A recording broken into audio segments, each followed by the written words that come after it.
We're going to do a little mindfulness drawing today. Here's one from live stream earlier.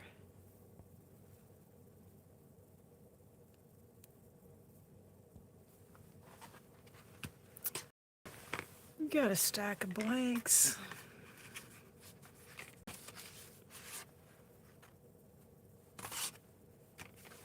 I think purples. Let's work with purples, shall we?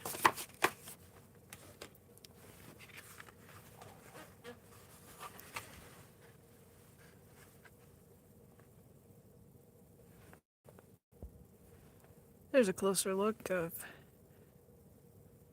the drawing once the lines are laid down. I've used some of the Moon Glow, the Daniel Smith Moon Glow. It's watercolor sick. Let's see if we can get it to focus. There we go. And this is just watercolor paint in a stick form. Very easy to use and quite a lot of fun. The area in the center here is the Moon Glow,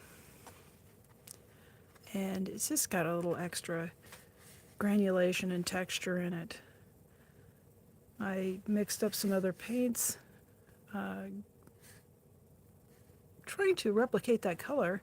I got the color pretty close, but I didn't even come anywhere near the granulation of the Daniel Smith product, so it's a lot of fun. And I'm just really looking forward to using all of these colors and drawing all kinds of pebbles with them. Got the standard micron pen that I like to use. And you know what? Since we are just using the pen today, I think I'll pull this mat out. I think we get a little bit of a better picture on that wood background. There we go.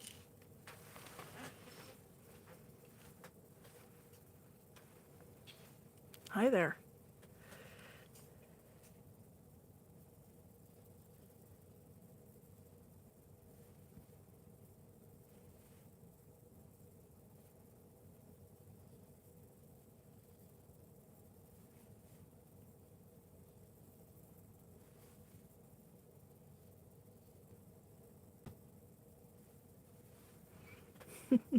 Hello again, Jan.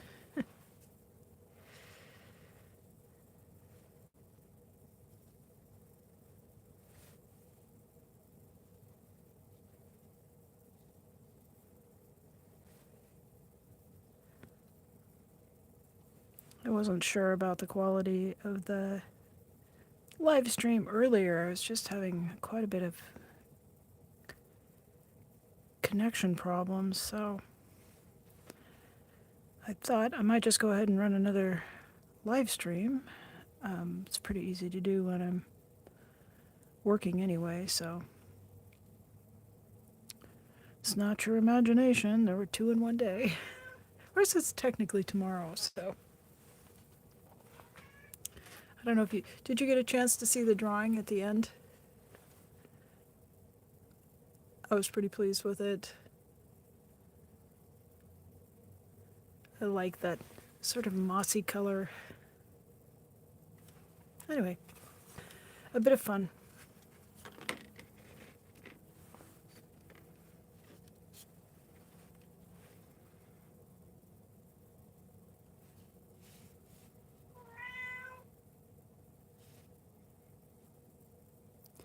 You guys can probably hear the cat. And I assure you, I just fed her. She's telling her story about how she's absolutely starving to death. And I urge you, don't believe the cat.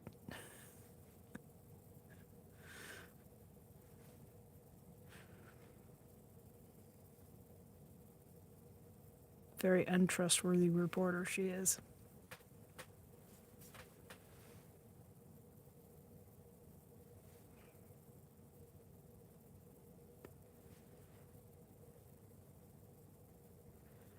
Barbara says, yes, yes, those colors are so pretty.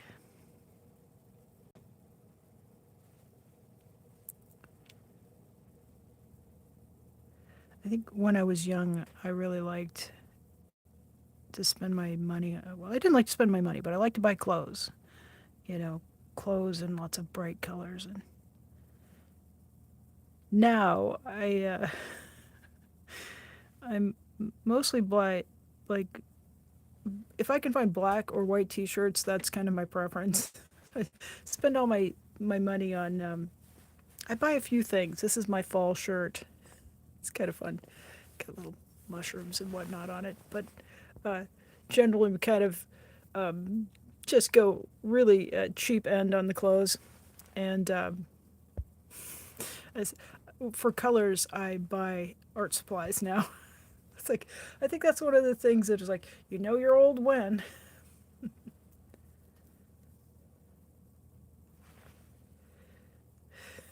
You don't need a watch. It's always time to feed the cat. Yes. Uh, this one, this is I want to say maybe my fourth cat. Yeah. And she's diabetic, and the way we manage it is with small feedings. So she actually gets 6 a.m., noon, 6 p.m., and then midnight.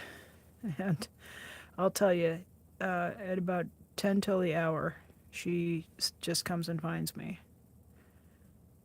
Just incredible. They're little internal body clocks. And I swear, she adjusts to daylight savings times quicker than I do. It's ridiculous.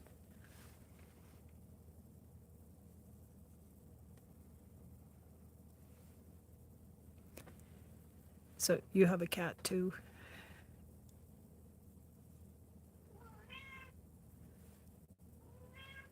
What? Are you singing, kitty?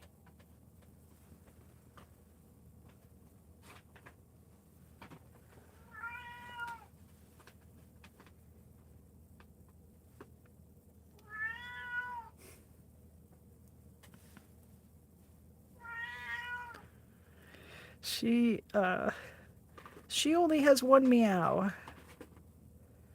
And it's kind of like a cat yell, I call it.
I don't know.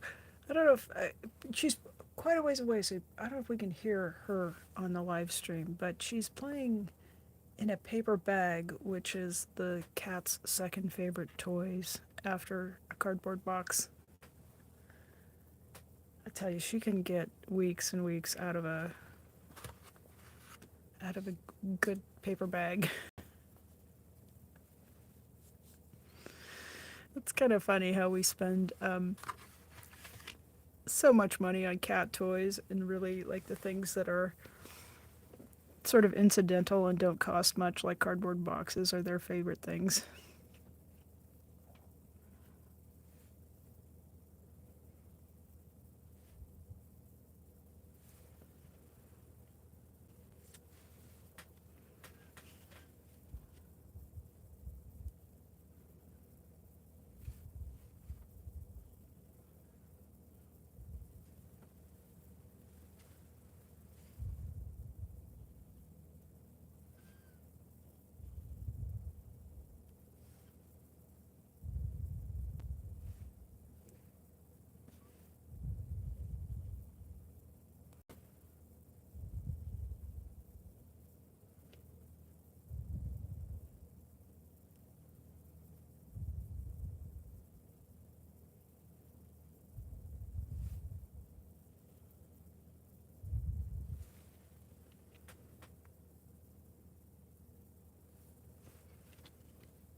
So, Jan, what kinds of art do you like to do? Or craft hobbies?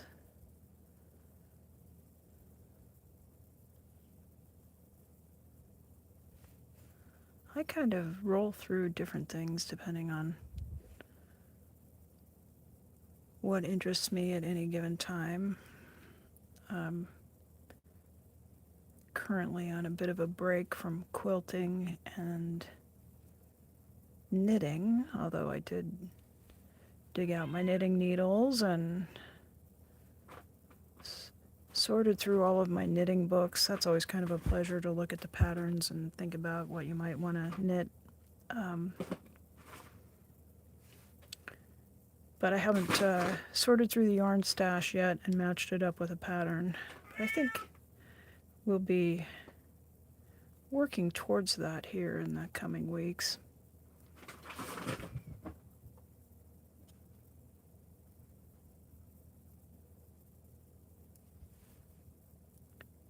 But I'm always just curious about what viewers like.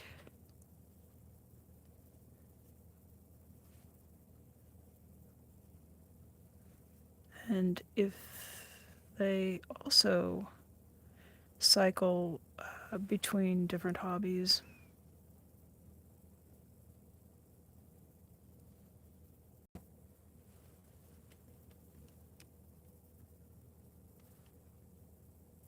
Oh, okay.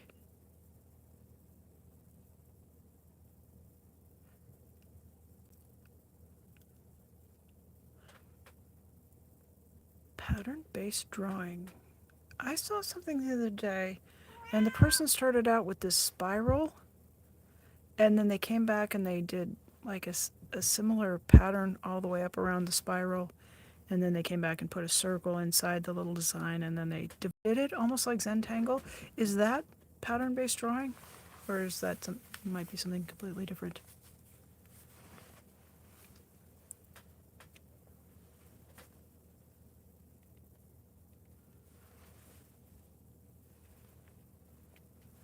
I bought a couple of Zentangle books because I thought it looked like fun, and I did it a couple of times, and I know I didn't do it enough to get any kind of skill built up with it. And I think it, like, I just was I thought it might just really capture my imagination or my attention. And um, I think the times that I got it out, I ended up getting out. Like, I felt like I kind of warmed up my hand a little bit, and then I moved to a coloring book. And because of the Zentangle stuff, you're using black and white. And I would think, oh, what if I did this line in red, this one in yellow, this one in orange? You know, like, yeah, my brain just couldn't stick with black and white. And I don't know, I might come back to it. I mean, I haven't sent the books away. Buddy, please, thank you. She ignores me for 3 hours until I begin live streaming, and then she says she wants to sit on my lap and walk on the workbench. And hi, why don't you go get a cat toy? Go get Mouse.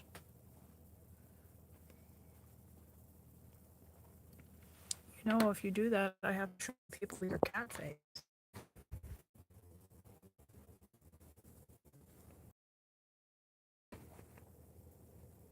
You need your eye clean. Sort. So you get watercolor until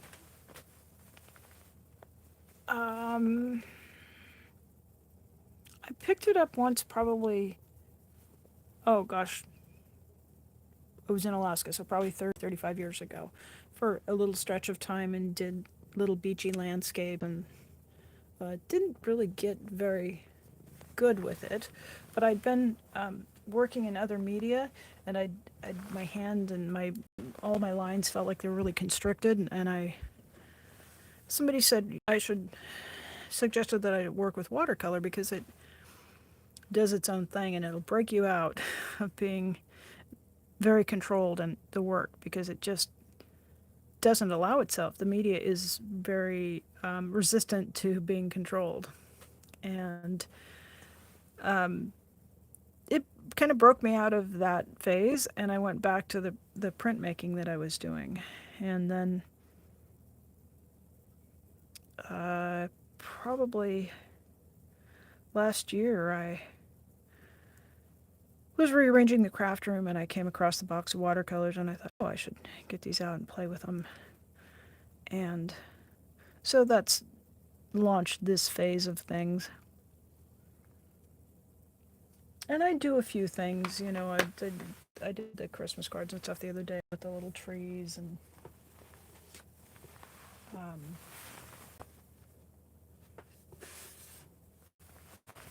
I'm working on this guy, but I have more fun with this kind of stuff. So I won't say that I'm a watercolorist by any stretch of the imagination, but I like doing art projects with watercolor, and I make these backgrounds and I combine them with other sorts of paper art, flowers that I make, and make greeting cards and things like that. So it's really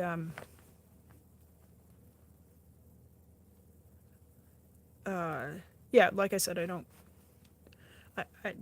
how to work with watercolors, but I'm not a person who makes representational paintings with them. So you say you're started playing with watercolor, and I encourage you to just buy paper and paint a lot and have fun with it. You can do a ton of things with these backgrounds.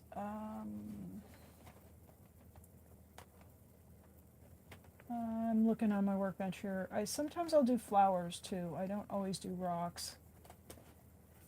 It just depends on where you start. I have a couple blanks that are kind of ready to go for flowers.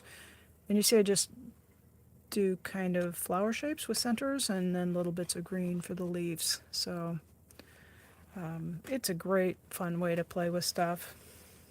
Hello, Maya. Nice to see you. Yeah, Jan says, I'm still playing with how the paints and the water interact, and that is a marvelous journey. I will say that's kind of, I will probably always be stuck in that phase. That's why I have been exploring the granulating watercolors. They do these patterns as they dry down, and the paint and the water are just magical to me. I think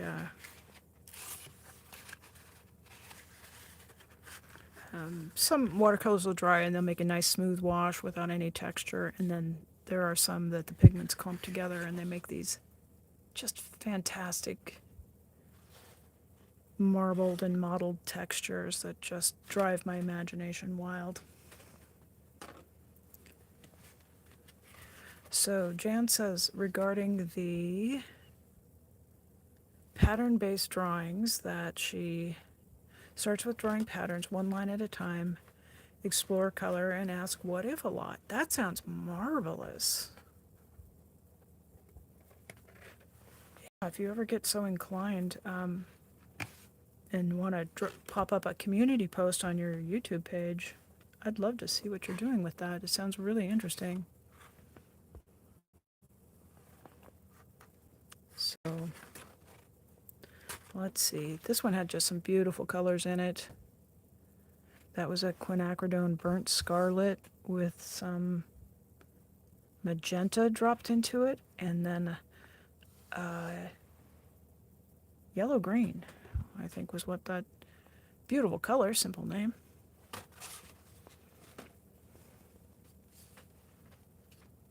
Hello, Hannah, Craft Zone. Welcome in. Welcome to my channel. I'm glad to see you.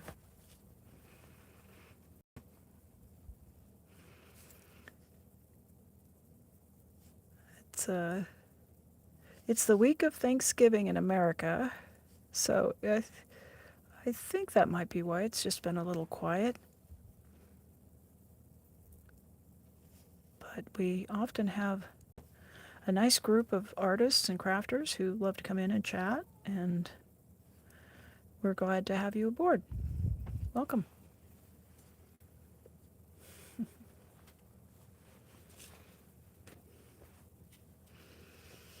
I'm Janelle, and this is Janelle Art. I don't think I even introduced myself at the beginning of the video. I'm still learning how to do that, but Maya is my moderator here, and she's often with us. She does some marvelous watercolor painting, and she lives in Norway. Maya, if you're there and it's handy, please drop a link to your channel. We'll go ahead and do that now.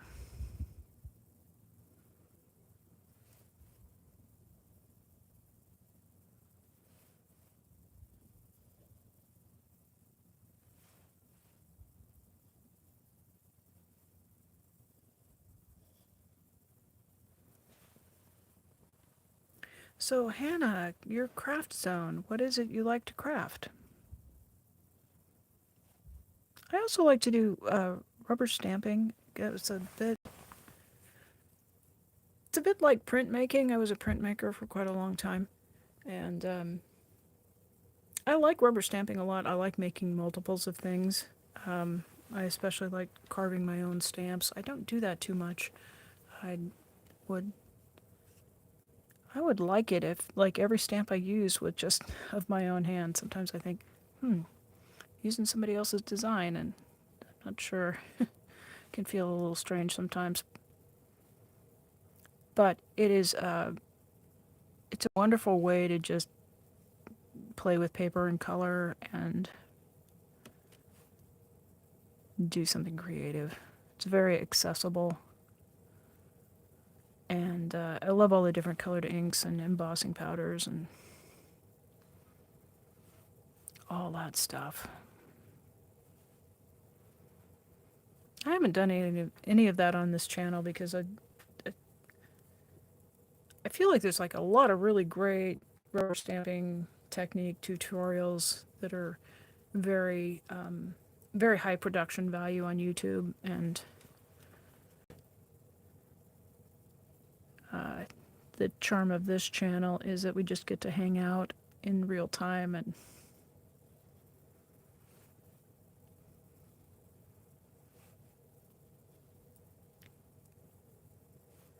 it's a little bit of a slower pace, slower channel.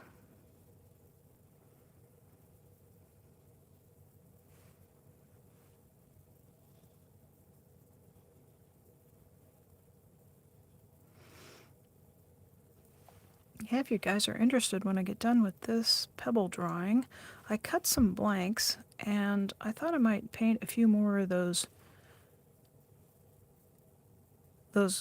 card fronts. I cut out some dark blue paper, 4.5 by 6-inch rectangles, and used metallic and pearlescent paints to draw some simple tree shapes on them to use for holiday cards. So Craft Zone does crafts, paintings, and drawings. Lovely.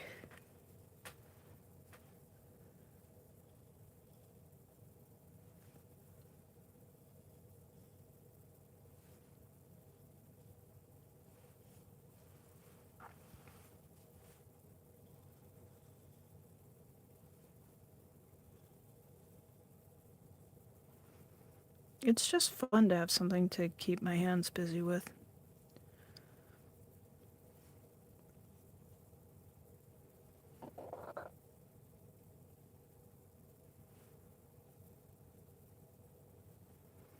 I think any task that you can find that quiets your mind, it's really good for your overall well-being to find something that you can just lose yourself in And get your brain to slow down a bit and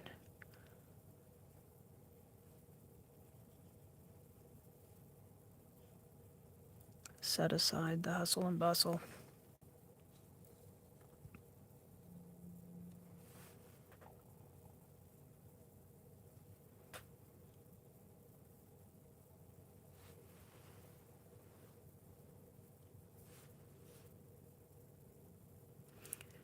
Thank you. Craft Zone says that they love colors, and this looks amazing. You should try it. Indeed, you should. You just start with a little square of paper. I do a lot in this 3x3 size, and just put colors on it, whatever catches your imagination. It doesn't have to be fancy. Most of mine I make with multiple colors. Every once in a while I'll work monochromatically. I usually let the colors dry. I'll put down one color, let it dry, and then come in with another layer of color. You can combine lots of bright things, or you can stay all kind of in one color area. But whatever your imagination is leading you to can be turned into one of these pebble drawings. So there's no correct way to do it. There's individualized ways to do it. However you do it, I'm sure your drawings will be quite beautiful. And I mean, the backgrounds, there's a huge variety in the backgrounds. So they can just be bright and splotchy. You can cover the whole thing with paint. You can leave some white areas. My experience tells me that the ones where you are able to leave a little bit of white, sometimes I'm not in a mood to leave a little white. Sometimes I want to cover the whole piece of paper with paint. But the ones where there's a little bit of a light area and a dark area, those end up being a bit more successful. So bright, muted, contrast, match them. I let my imagination and my mood kind of guide the direction for the blanks. And like I said, most of them I'll work with a 3-inch square or a 4-inch square. That's something that I can complete in... the painting takes a little bit more time, but the actual drawing can usually get done in 20 or 30 minutes. And then just while they're handy, before I forget, there's a little sample of the trees we did. And it's just one brush, one paint color, and I just used a zigzag motion to put a little bit of pearly paint on this colored paper. Oh, we did some snowman.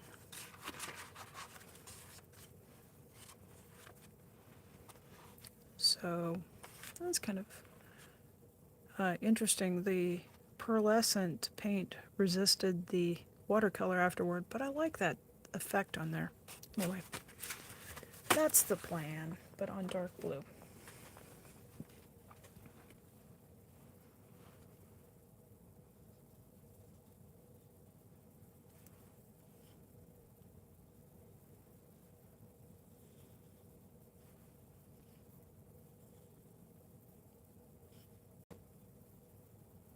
So Maya, how are you?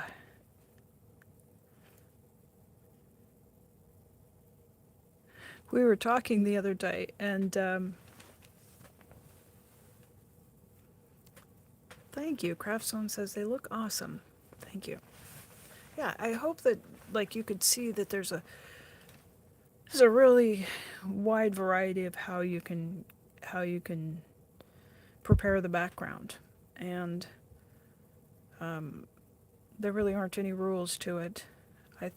I think in general it helps to use 3 different colors and maybe 3 different intensities, like a light, a dark, and a medium. If you have to, some people are just, they're more comfortable if they have a little bit of guidelines. So if you really had to have a rule about how to do it, that's kind of a gentle one.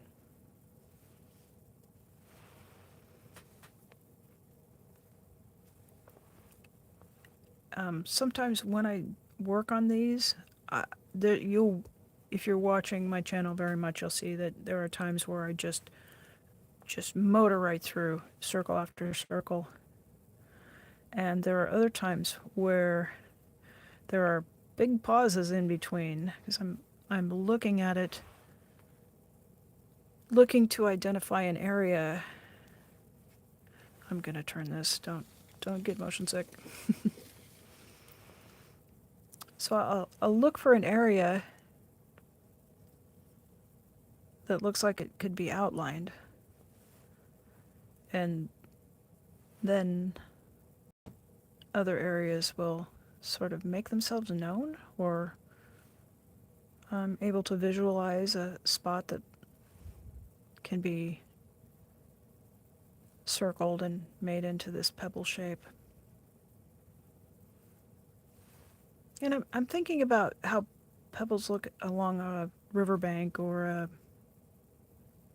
well, maybe not a riverbank, but where in a larger river where there's a gravel bar, or the water recedes and pebbles are left behind, or at the seashore or a lake shore.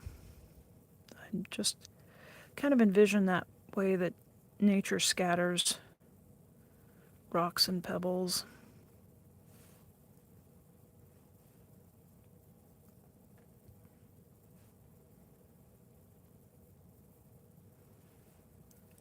So that's where I start. There's nothing to say that you can't just take an area and impose a shape on it. The goal is just to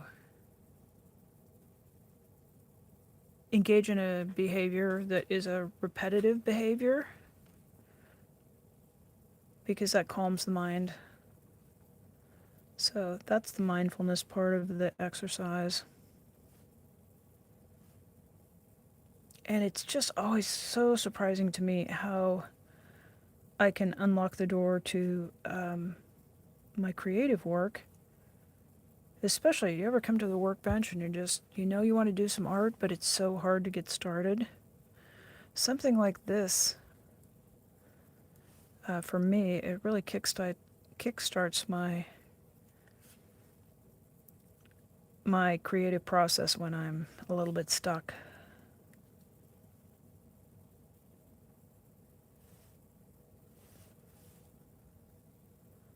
So once you draw a couple, 3 shapes, your mind's eye will start to look for shapes to trace. It sort of builds on itself. It can be a little intimidating when you're first looking at the paper and you haven't drawn a shape on it yet, but dive in and it will really build on itself.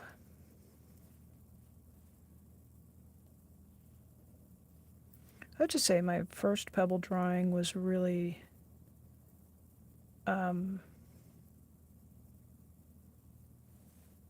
it was different than these, but the improvement comes very quickly.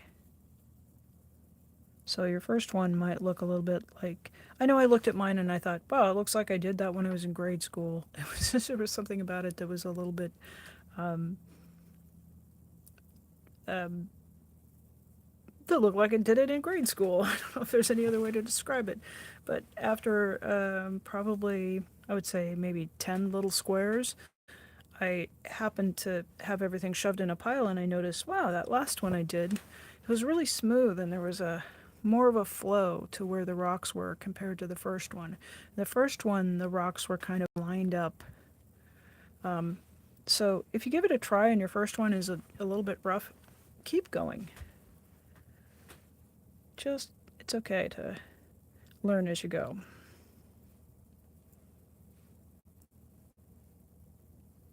And I've done over 100 of these by this point, so remember that comparison is the thief of joy.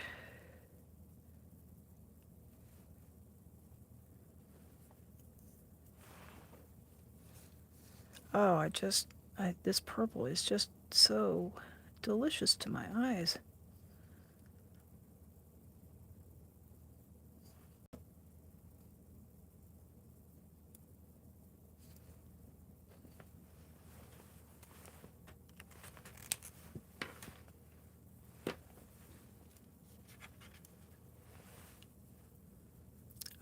Oh, Hannah, you're in India? Well, thanks for saying hello. I always look at my analytics, and I've noticed I have a few viewers in India, and I thought the other day, boy, I love that, and I was hoping that somebody would say hi. So I'm really glad to hear from you, and thank you for that. Wishing us all a joyous Thanksgiving. That's lovely.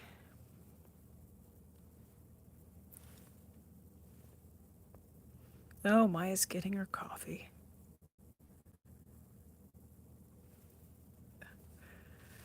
Maya says she still finds the pebble drawings difficult to do.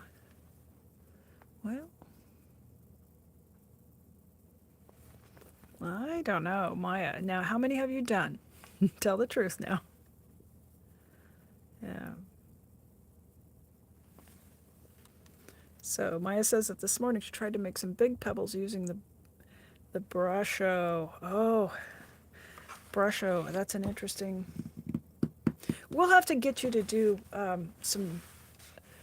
We'll have to do a live stream together and do some stuff with the brusho, because that's pretty cool. And I don't even know if I can explain it to folks here. Let me grab.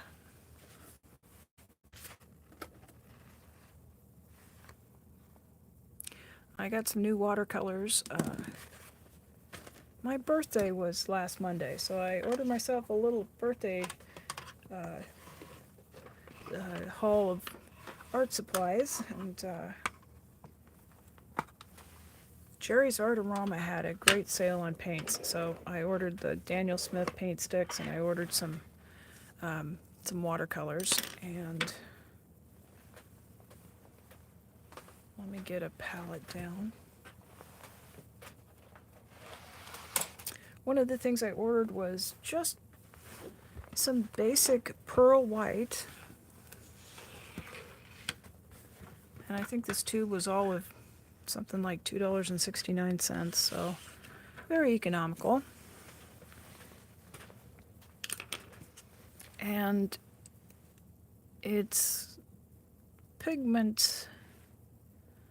I'm pretty sure it's got PW6 titanium white in it, and a little bit of an iridescent glitter. Oh, that's going to do 27 cards.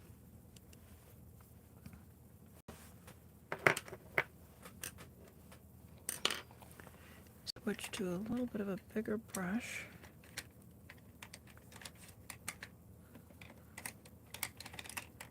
Well, maybe not. This one's been working okay for me today.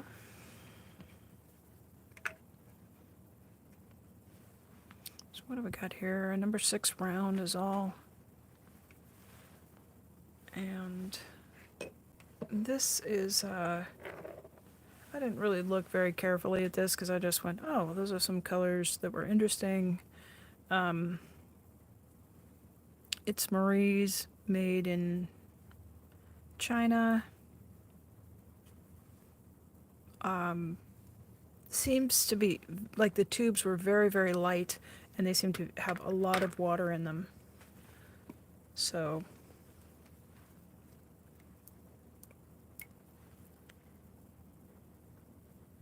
not necessarily a bad thing, but not what I wouldn't compare it to the Daniel Smith or to really nice arts grade materials. But I think it'll work just fine for this application. I'm just diluting the paint, a little bit of water, and for the tree shapes, I just start at the top. The inclination when you're painting trees is to draw a trunk and then add leaves. I find that if you draw a trunk when you're trying to do an evergreen tree, that it doesn't work as well as when you just do the suggestion of a trunk. So top of the tree with a line, and then I think about the shape of those branches, and I work in a triangular shape.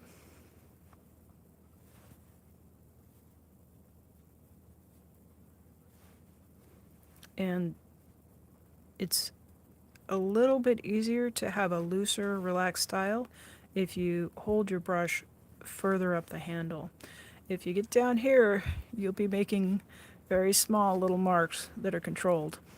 But if you want your painting to loosen up a little bit, just relax the grip on the brush a little bit. Move up the handle.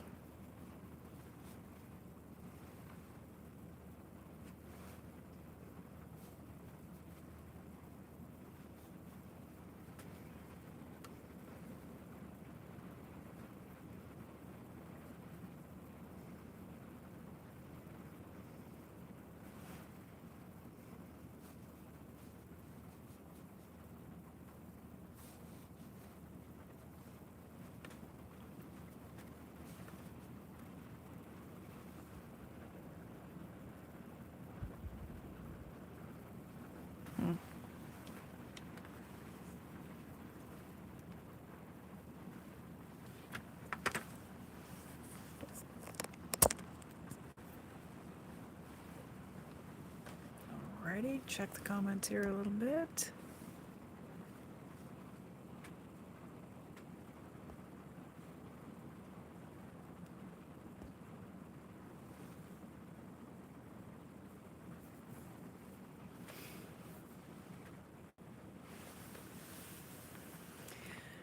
Craftzone said, this is something, a very unique technique. I think we were still on the rocks when you made that comment.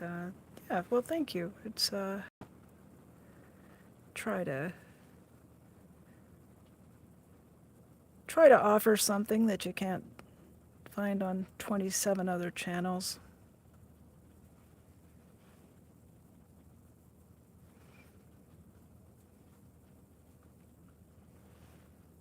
So there's a lot of Douglas fir trees and noble fir trees where I live in the Pacific Northwest on the west coast of the United States. And the Douglas firs have these little branch tips that they're so optimistic. They just sort of reach up in a delightful way towards the ends of the branches. So I'm just going to suggest those with a few little strokes.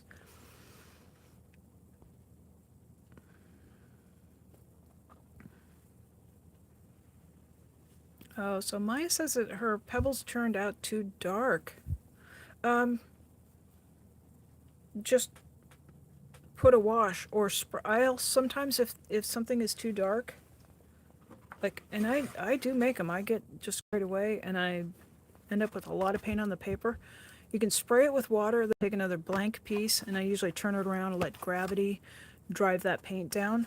Sometimes I'll also, this one is sitting here because I'm going to intend to take it to the sink and just use that plastic vegetable brush, and I'll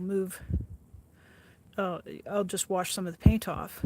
And then I have more muted colors that are much softer, and that plastic brush leaves these little marks on it that are suggestive of water moving over rocks. So don't get too stalled out if the paint seems too dark. You can also, like I said, mix up a light wash of, you can go with a color like lemon yellow or something along those lines, or just even a little bit of Chinese white, something along those lines will work too.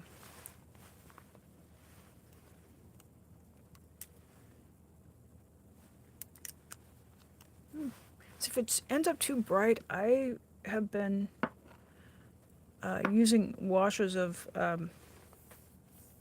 yellow ochre.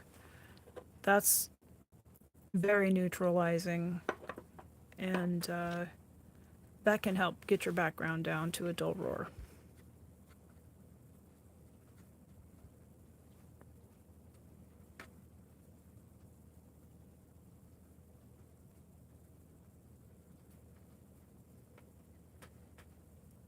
So I'm kind of fond, not kind of fond, I am fond of paints in pans. I like to add water and bring them up to the consistency that I prefer, and I'm comfortable doing that. Some other artists, maybe even some artists in here, they like to work with tube paints. I haven't quite figured out how to take a wet liquid paint that comes out of a tube and bring it up to the consistency that I want yet. I still struggle with that. Switch brushes here.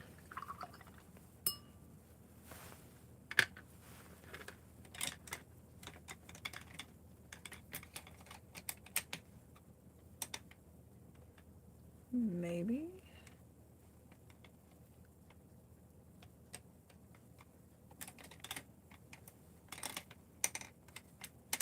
Alright. You guys know I have my favorite brush.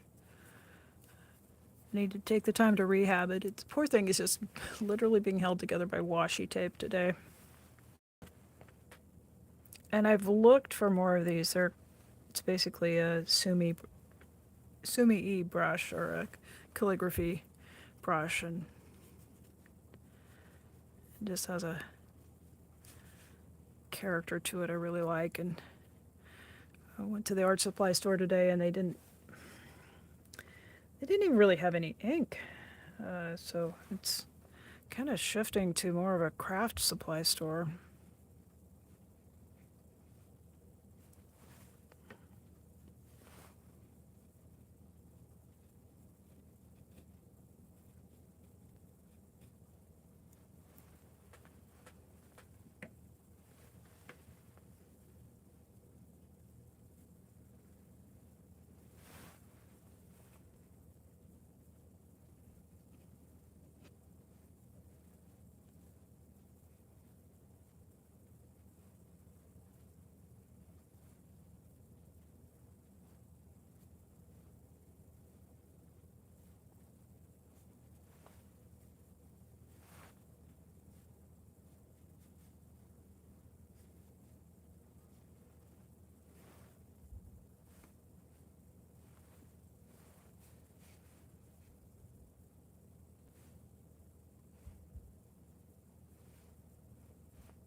So we were working with the bread paper the other day, and I had pretty good luck with that.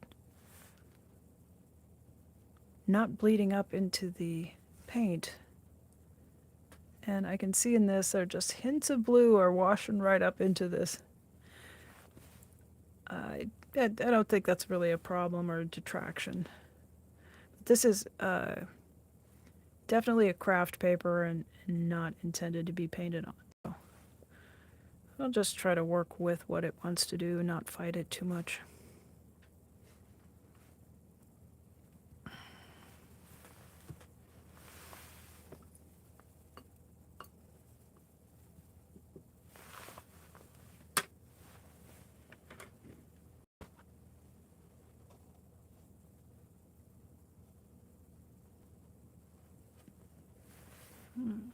Alrighty, checking the chat.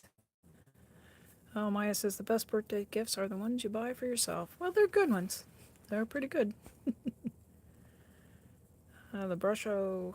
Brusho is an interesting product. It's got like granules of ink or pigment, and you sprinkle them out, and if you sprinkle them out into water, there's this sort of burst effect when the dye or the pigment hits the water, and it's really serendipitous.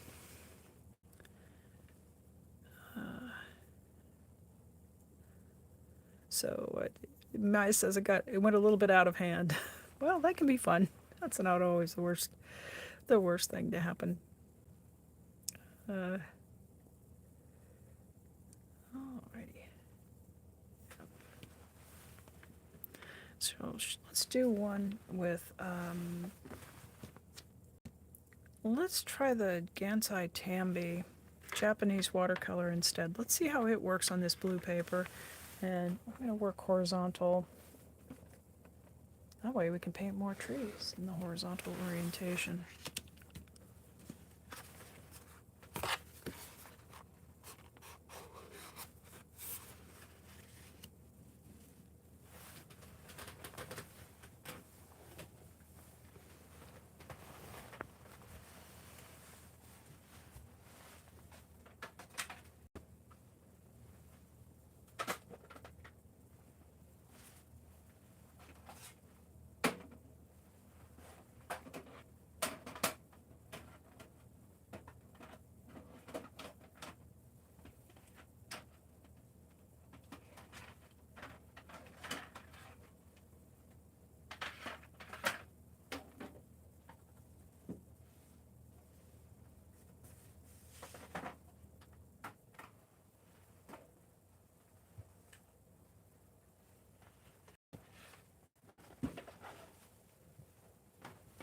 Of course, stack them way at the bottom of the stack.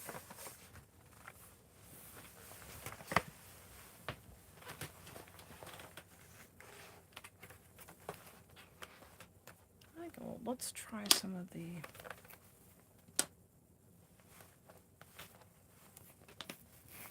try some gold on this. I think that might look pretty good.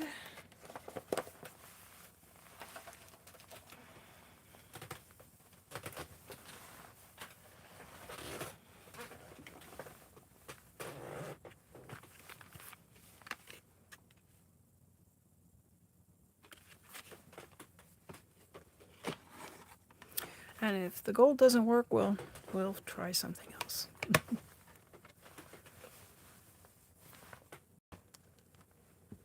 So I've done quite a few in a silver or pearl, so I know that works, but I'm curious to see how the gold will look, and I'm pretty sure it will go onto the paper nicely.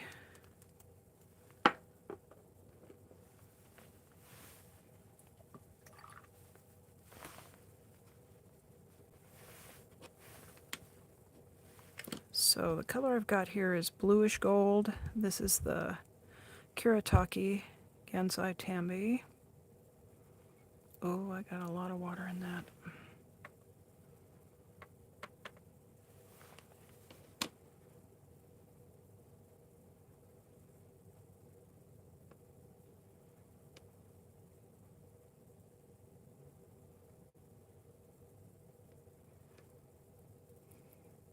So this paint re-wets beautifully, and it gets this lovely creamy texture. And as always, free bonus cat hair.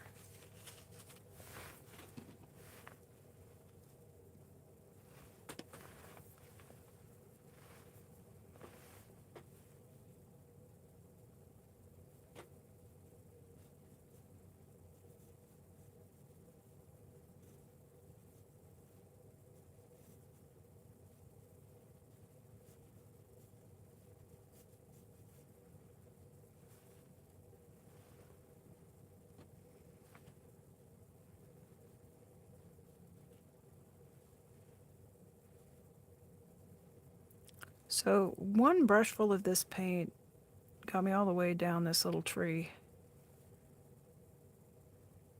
I feel like this paint is a little bit easier for me to work with.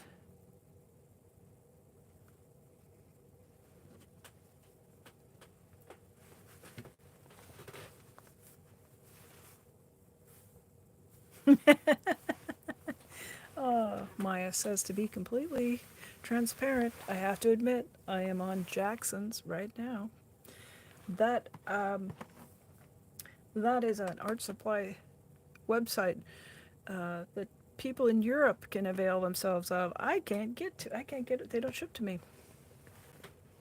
So, to be completely transparent here, I'm a little jelly. Little jelly jam. Yeah. Yeah, Maya says that she's a fan of the paint in tubes and she'll put it in pans, so she gets the best of both worlds there. I do. I have, if you guys are around a bit, I have quite a stash of paint in tubes, and I have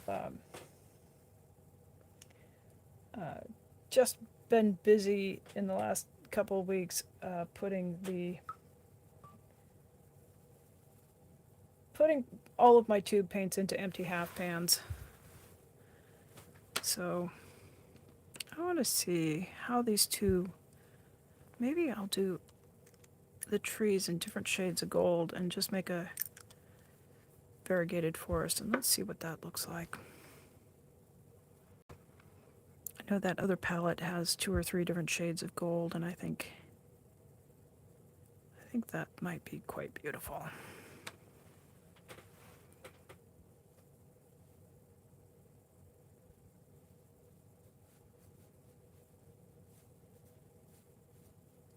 Little jewels of trees.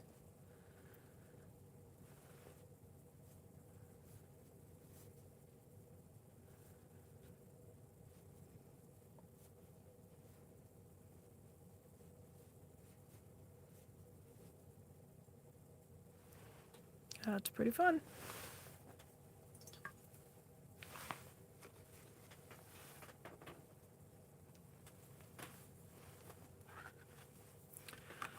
These palettes, I think this is a Yasutomo, they're still available. In fact, the same palette, it has a little bit different colors in it. I bought this one 10 or 15 years ago. They still run under $10, and they're a lot of fun. The paint is surprisingly good quality. It's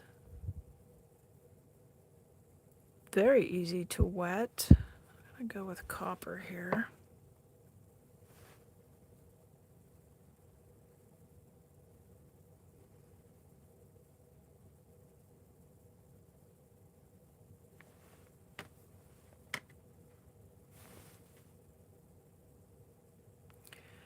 And what are there?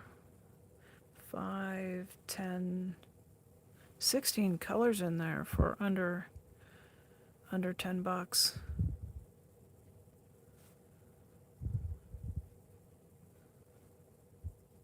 So I don't use a lot of metallic paints, but I'll add touches to cards and use them in that way. But I don't think I've gotten to the bottom of the pan in any of these. So if you're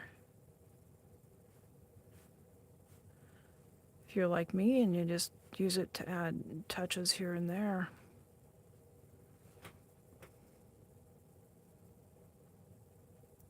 you would probably enjoy that palette too.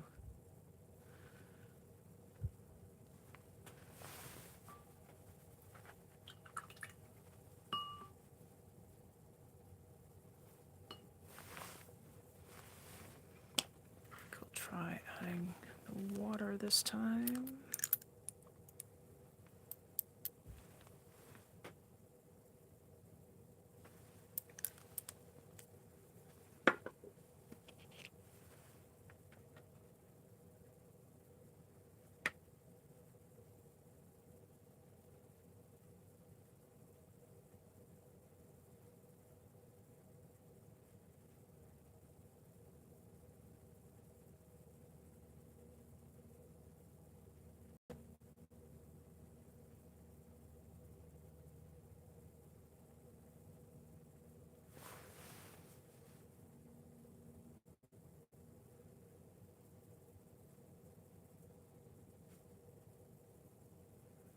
intending to put one right here, so I'm leaving it a little bit light on that left-hand side. Get this little tree to kind of work in behind.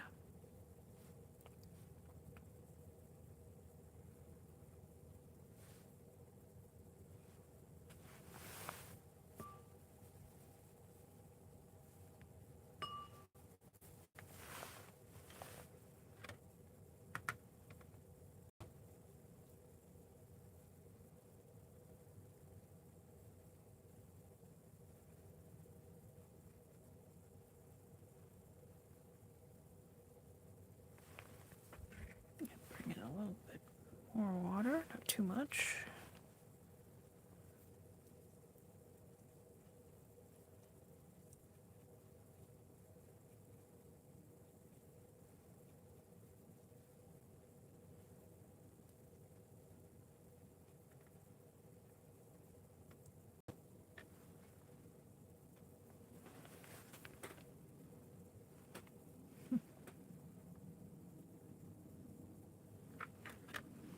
So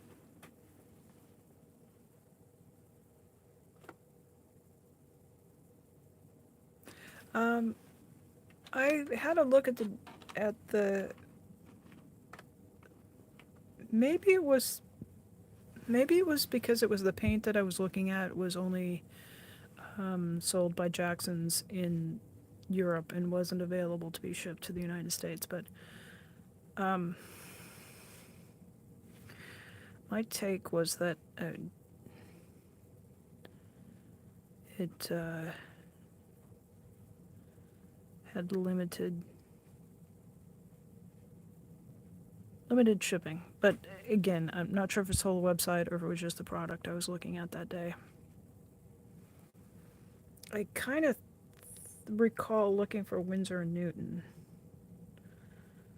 which is made in the UK and Jackson's is in the UK, so might have been an import challenge. So you're finding Daniel Smith on sale, but yeah, usually when I see Daniel Smith, it's only like maybe 40%.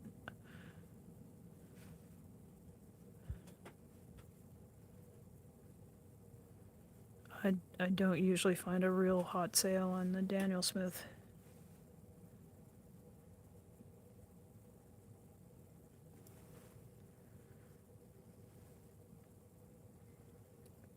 Yeah, I found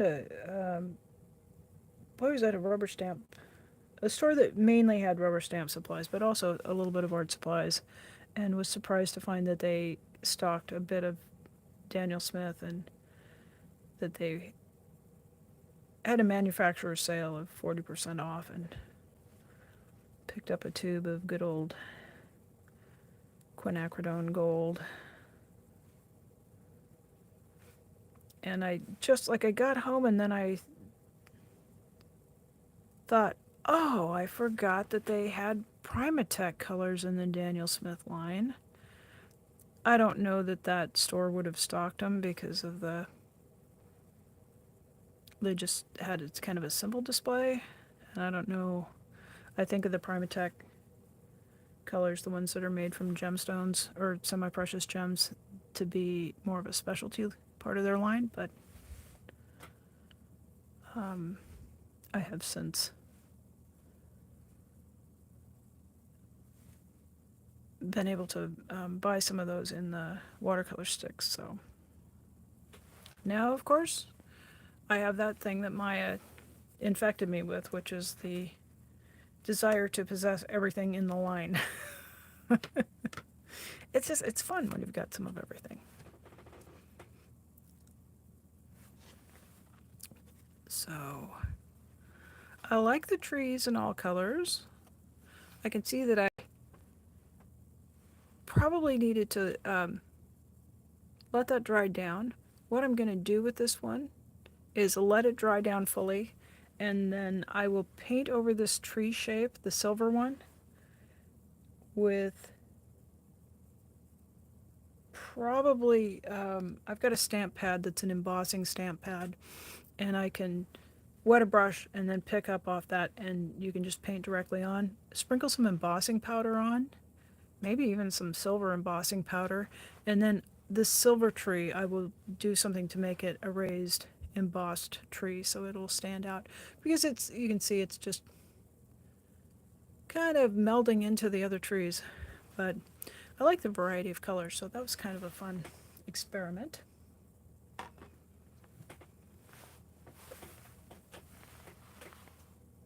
Really, there's very little that very few times I'll look at a piece of paper and just go, well, that's a disaster. There's so many products and techniques you can use to really develop your project and make it be the way you want it to be. How are we doing on time here?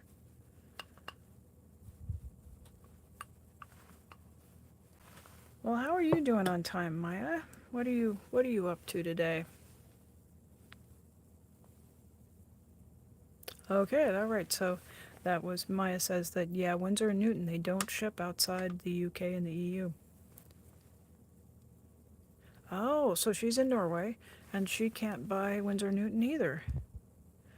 But I did buy the Winsor Newton ink. Yeah.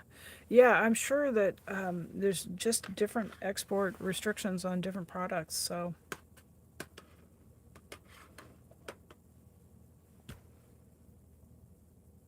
They shipped Lucas, though. I like these Lucas paints I got.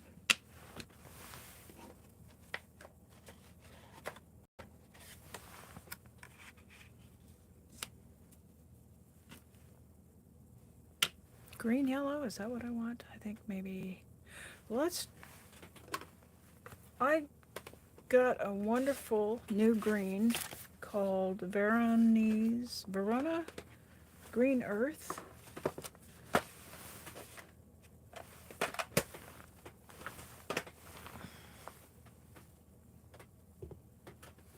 Break that out of the palette and let's just draw some little squiggly trees with that. I'm tempted. I like that green yellow a lot. So I managed to get myself a new little tin today. These sets, this came with 12 tubes of the lowest quality paint I think I've had since I was in the 4th grade. But I looked at the tin and I found the size quite appealing. Of course, my other tin that I liked and wanted to use was just a little bit shy. So this one I can get all my paints into, and it had enough room to stow the paint sticks. So that I will just put those paints in a little bag and put them in the go to the thrift store pile. And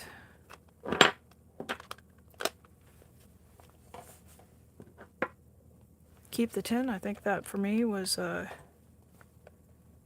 that will do it. Verona Green Earth. All right. It also included a couple of paintbrushes. I might give them a try. They looked like they were pretty basic quality.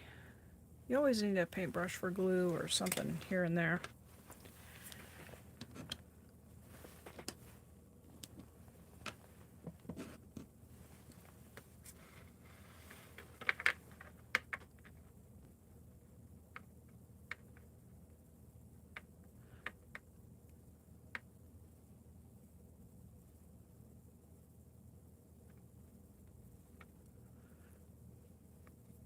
So this is a very bluish green and it's granulating. I'm thinking about sneaking a little bit of a metallic paint in there, just for the fun of it.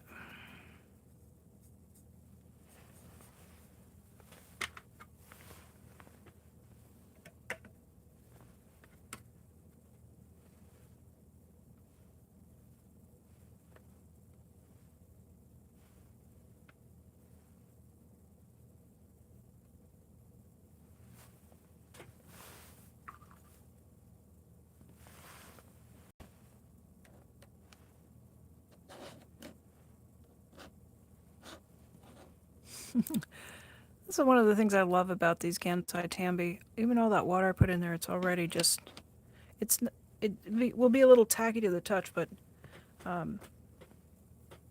they're super easy to use.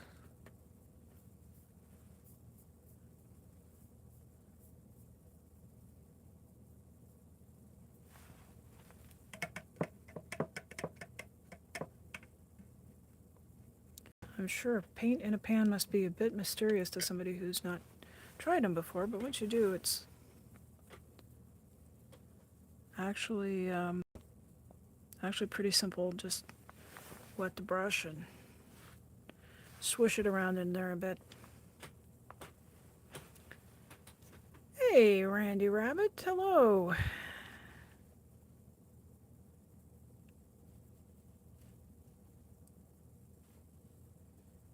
Isn't that a fantastic color? Oh.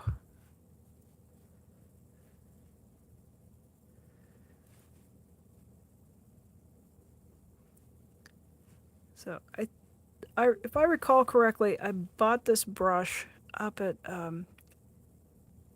Uwajimaya up in Portland, which is a grocery store that's a Japanese family, and they have a nice little selection of stationery, some ink sticks and things like that, and teas and a little bit of giftware, along with all kinds of things, a lot of things imported from Japan, but also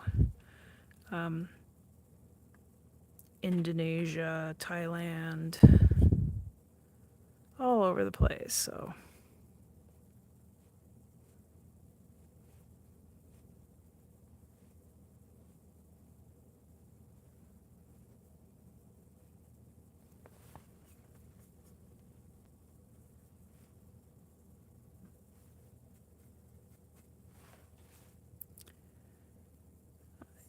I think probably have gotten to the end of its useful life with this one. Oh, I got that a little bit wet. That happens.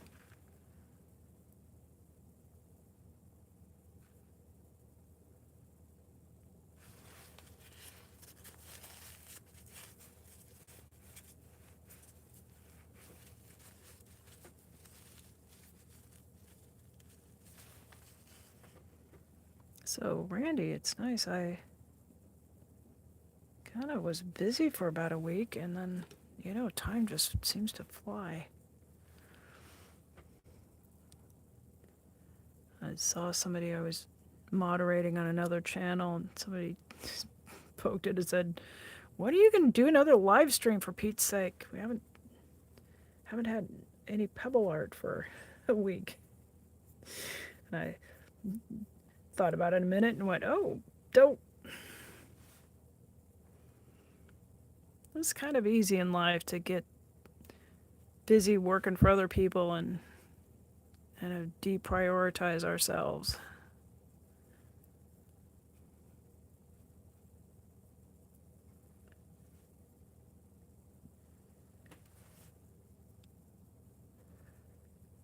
Oh, I really like that effect. Try to bring it up so you can see a little bit. This is a granulating color, so the little pigments are kind of clumping together and settling into the spots, and it's just adding a sort of a wonderful little texture to it. And with that tiny touch of gold paint, I'm not sure if it's going to translate on the camera to you guys, but I can see there's just a hint of a sheen. And then room up here for happy, maybe happy holidays or winter wishes. Yeah, winter wishes would fit in there nicely.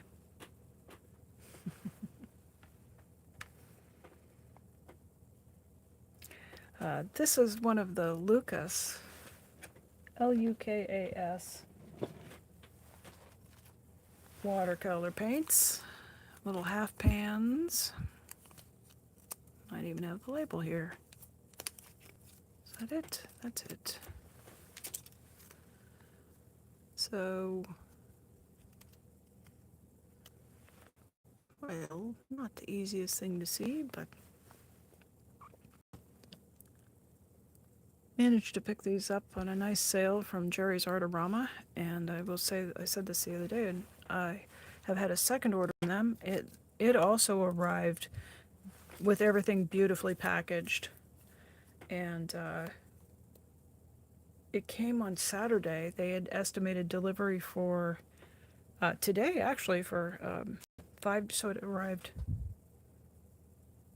4 days early instead of a day late, and securely packaged. I ordered some of those Daniel Smith watercolor sticks, and they were in perfect shape. So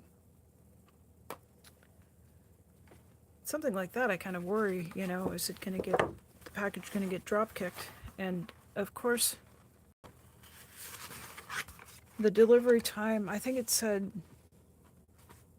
will arrive between 7 a.m. and 9 p.m. This crazy range. And so I hung around the house. I was like, I knew if I just left to go run errands, as soon as I left, the UPS guy would come. But of course, then when you do that, of course, they'd arrive at 8:35 p.m. So the package had been in the van all day, and it was a really cold day. So when I took the items out, there was condensation on stuff because it'd been so cold. It'd been like it'd been in a refrigerator all day. But it was, will that fit? I'll move it across. I just have an inclination to do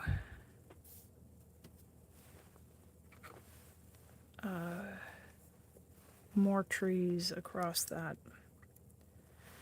So I'm going to dilute this down into a wash. I'm going to do a few trees, going to try to put them in the background, and then do a darker trees in the foreground. See if I can get the knack of that technique.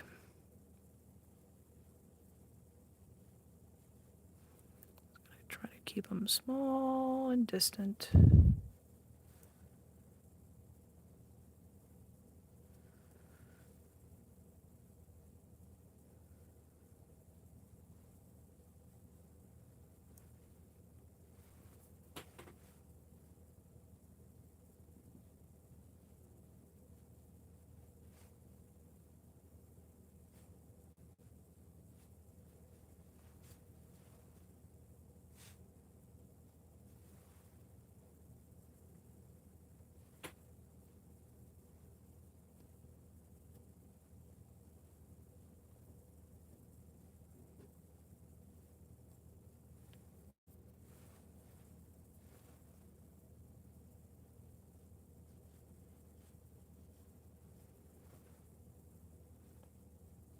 And then we'll set that off to dry.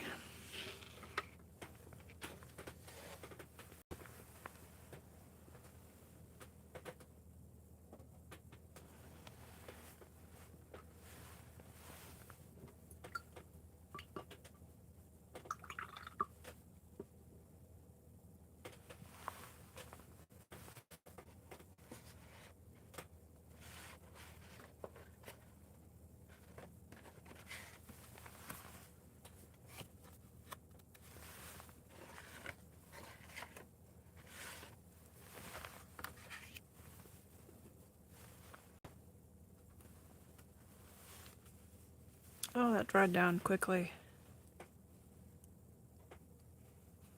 There's a bit of that gold showing up right here.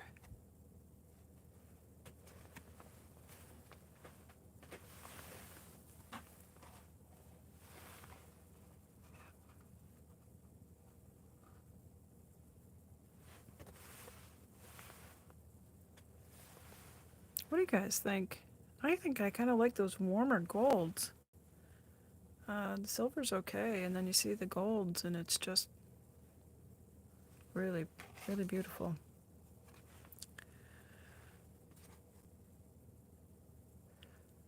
The yellow green have a question here about the yellow-green. I'm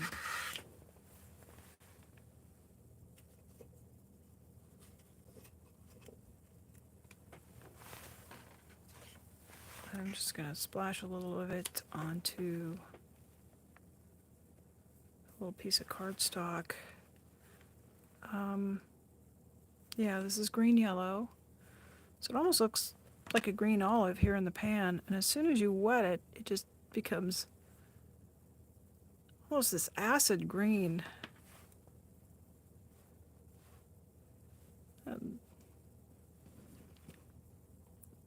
It's very bright, right? You wouldn't think it would be such an acid green from the look of the cake. The cake, it just appears to be sort of like an army uniform, just this olive drab color, but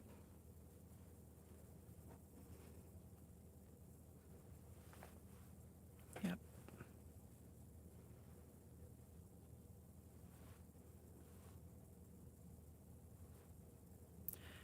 Reminds me a bit of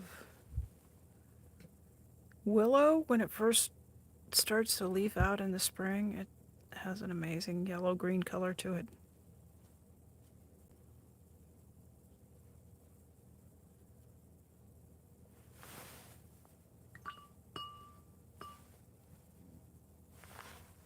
And I think it's quite fun with the Daniel Smith Serpentine Genuine.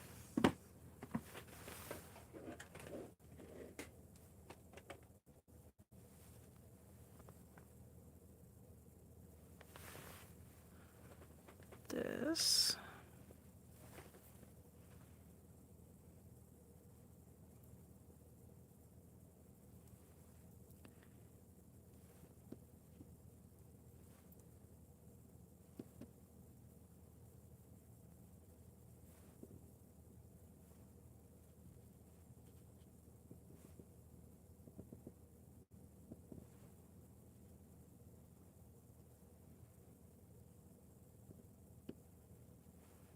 I think I'm still kind of adjusting to how concentrated these Daniel Smith paint sticks are.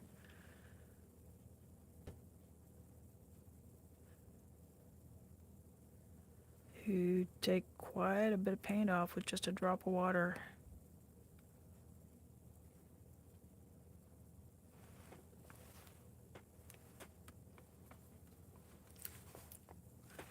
Gonna give this a bit of a spritz.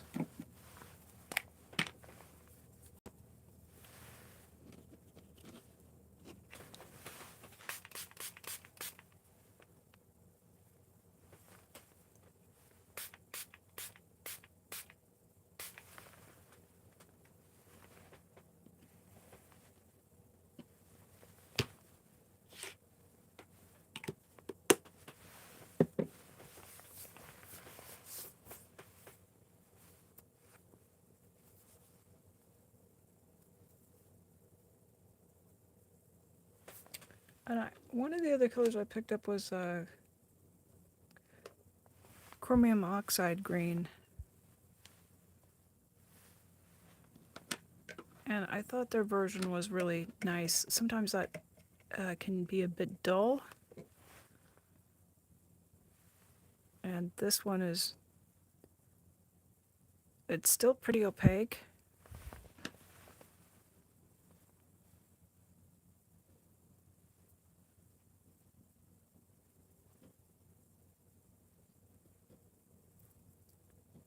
It's got a nice blue cast to it.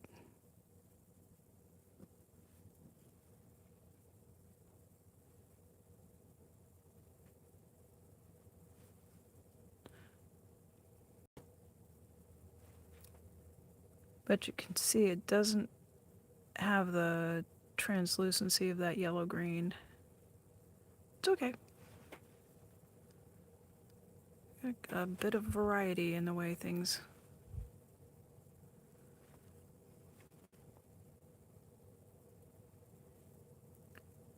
work together.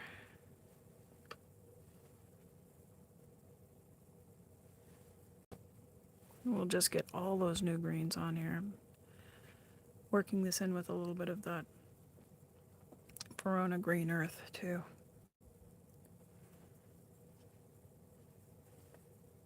Boy, we're getting a little bit of everything this episode, aren't we?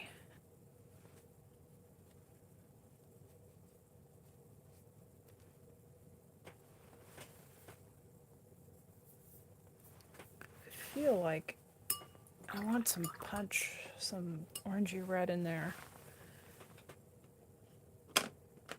One of the paint sticks I got was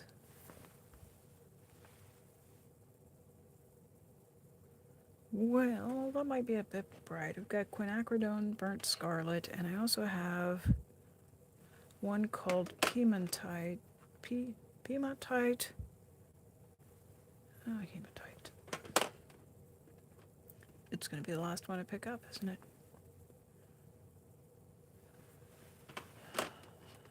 Come out, wherever you are. There it is.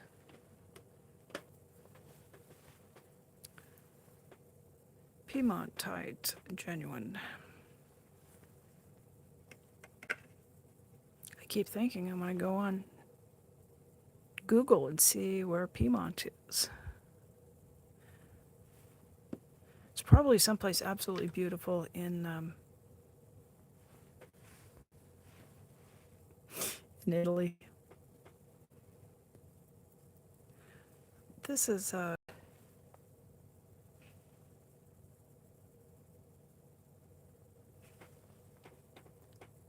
almost maroon.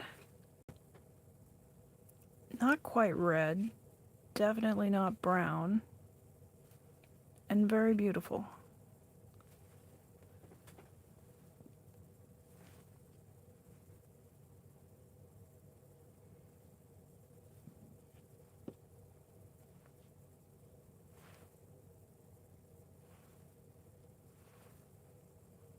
And the burnt scarlet has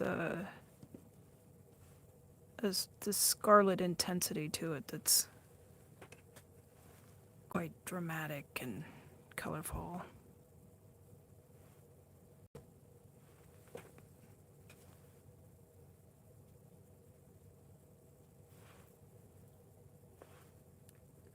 So I am enjoying the two of these warm colors together.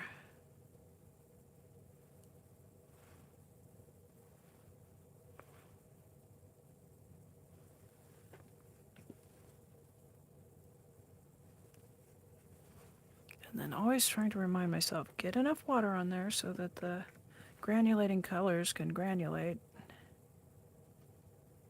That's the trick to getting those fantastic textures out of them.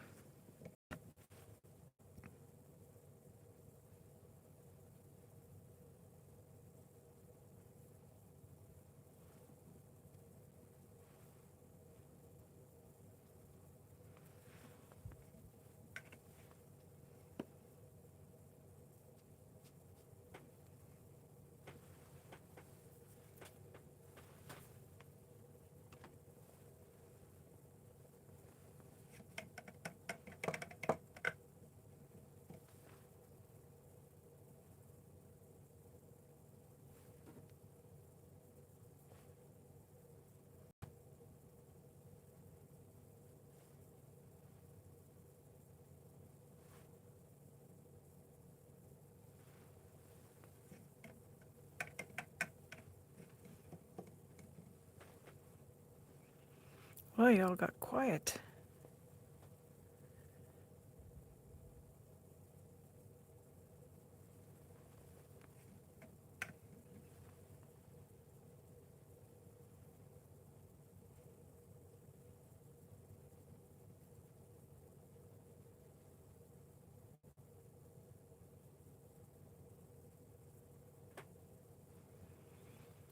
Well, that looks complex and interesting, so I think I will stop while it's interesting and not yet completely a mud bath.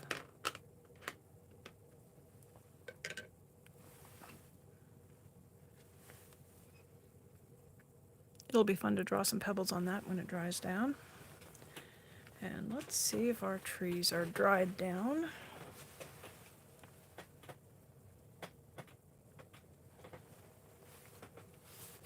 Yeah.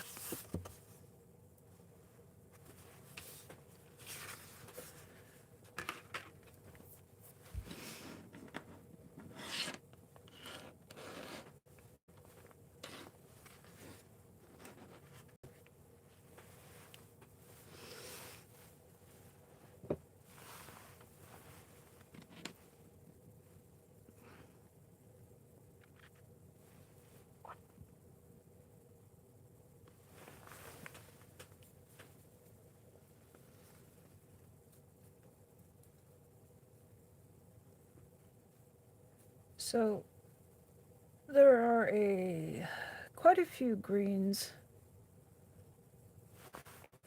that are made with phthalo green, and phthalocyanine is an intense high tinting strength green. And I find that a little bit of a challenge to work with. I like the chromium greens and the earth terra verde green earth greens because you can get these very delicate washes with them. It's a little bit more challenging with a green that's a high staining green.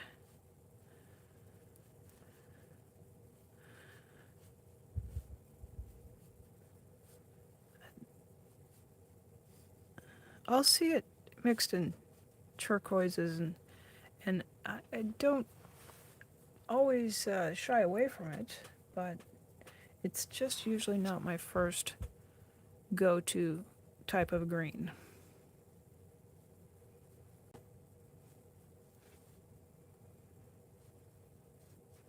But that's one of the wonderful things about modern paints. There's such a variety. There's little granules that are precipitating out even in the palette for this green. Phthalo greens tend to be very uniform and smooth.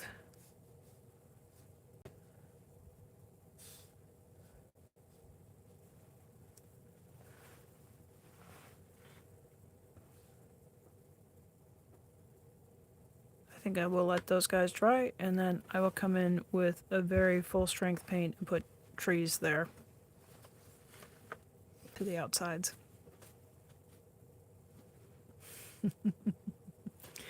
Oh, I picture you, Maya, swatching and playing with your lovely watercolors.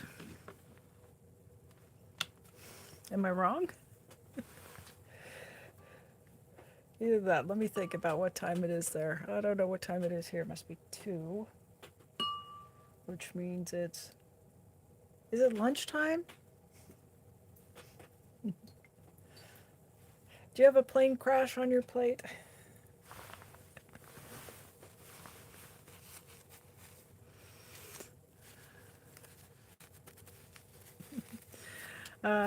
Let's see. I think, okay, my final answer is you're playing with your Daniel Smith. No. No, I bet you're playing with your Lucas watercolor paints.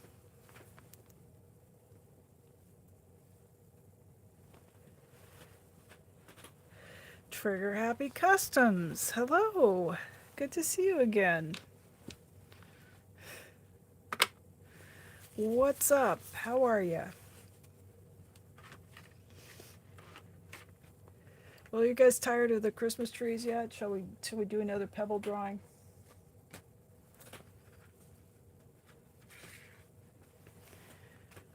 We have sparkly Christmas trees.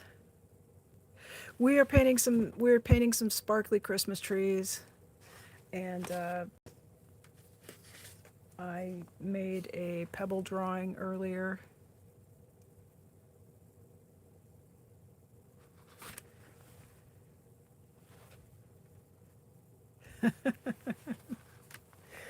Maya, you and I are, I don't know, I won't say that you're a bad influence on me or I'm a bad influence on you. But between the two of us, we are keeping the art supply catalogs, online catalogs, in business lately.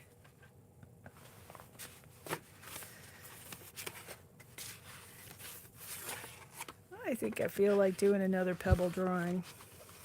Let's do that.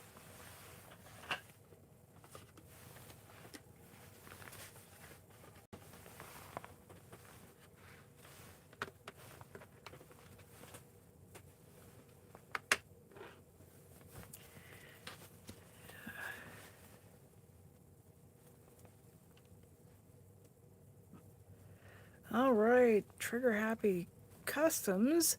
Pebble drawing's cool. I've been hooked on pine trees and recently got more than one piece of just pure pine trees. They are, once you get warmed up and get the hang of those little trees, my goodness, are they fun to paint. Okay, one more. One more tree and then we'll do pebble drawing. I just have to do one more. I want to go back to that palette and just pick a fun color and see what happens. I'm going to use this kind of icy blue, this sky blue here, and let's see how that looks on blue.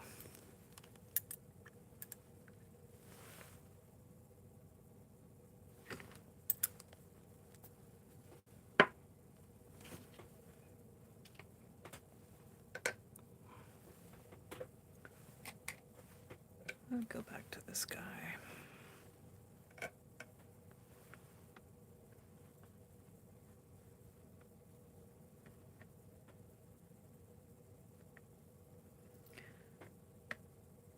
I like to make winter holiday cards. I have a quite a few people in my circle who are.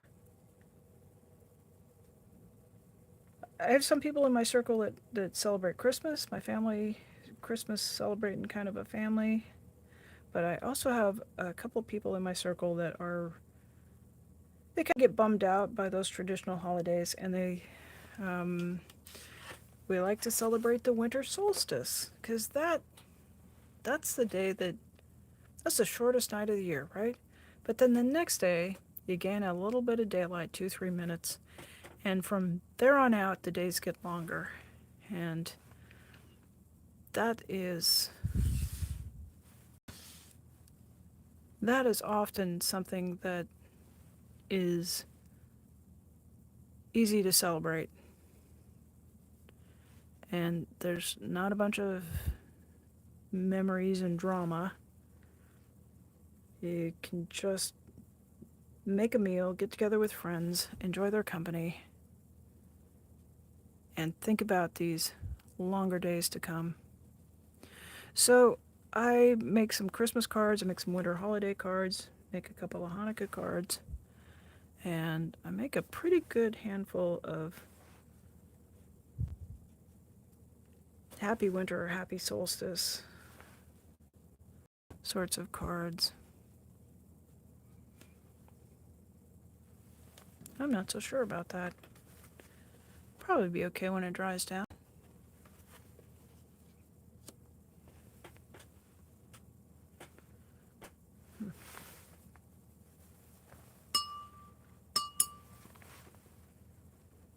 When in doubt, add more colors.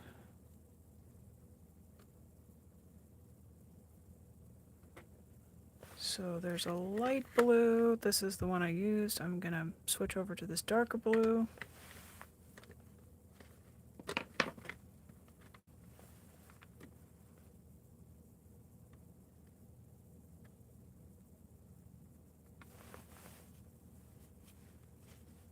And then I'll confess to sometimes I have all of these intentions to make Christmas cards, and those have a due date.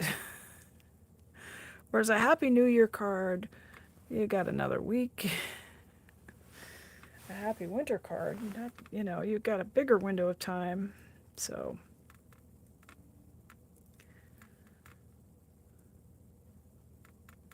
I enjoy the painting and the crafting of the cards a lot more than I enjoy going to the post office. Just me.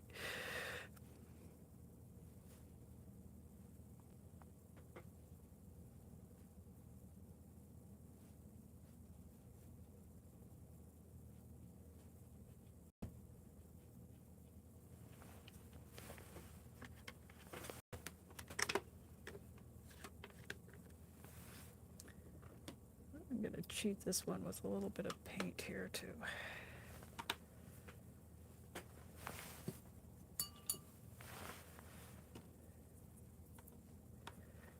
think we've got cobalt blue here. That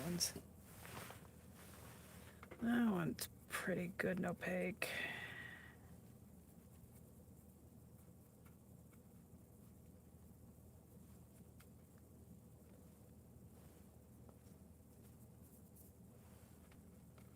What is that one is? Oh. This is a Grumbacher one that just doesn't want to re-wet very well.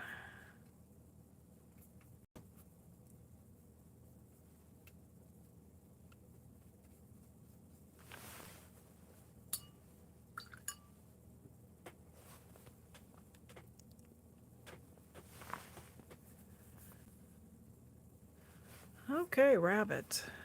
Gonna go surf the net. Alrighty. So Trigger Happy Customs is asking if anybody went to art school. I didn't major in art, but I took quite a few art classes when I was in school.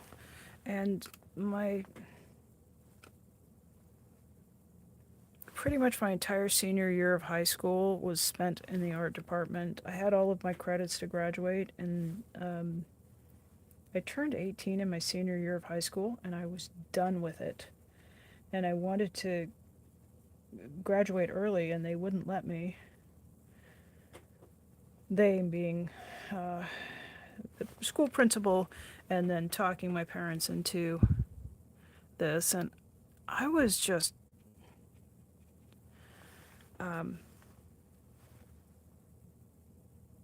I knew I was 18 and I knew I was done with all of that nonsense, but it didn't occur to me to just tell them to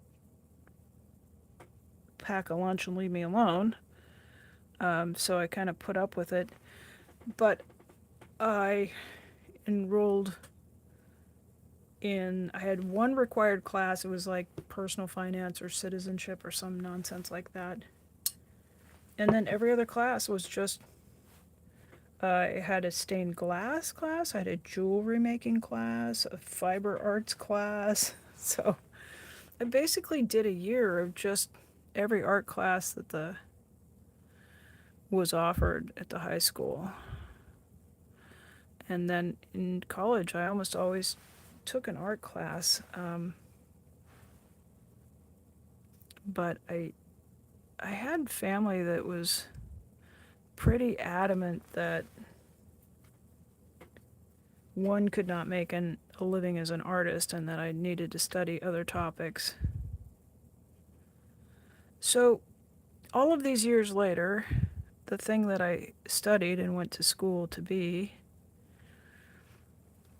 is not something that I'm able to do today after having had some disabling health problems come along. And the thing that stays with me is the creativity, the artwork. So I would tell anybody who's thinking about that big decision, should I go to art school? I really love art. It's really what I love to do. Oh, but it's not practical. If you're an artist, go do art.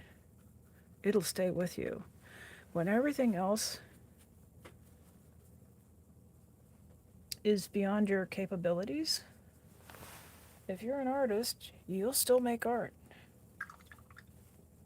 And the people who are often saying, oh, you'll never make a living at that, are not people who are artists. They probably mean well, but they don't have all the answers.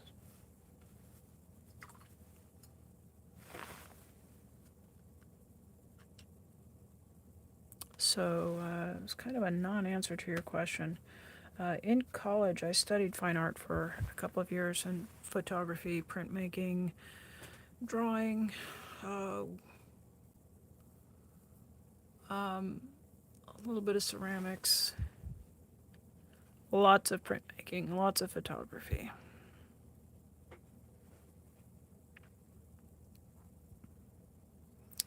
And of course, like basic design principles and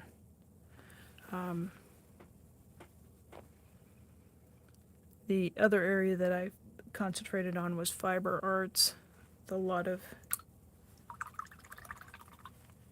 sewing technique classes, that sort of thing.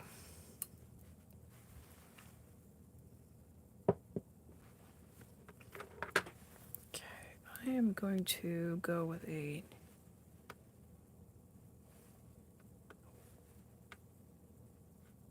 I want a nice shiny purple tree on the left there.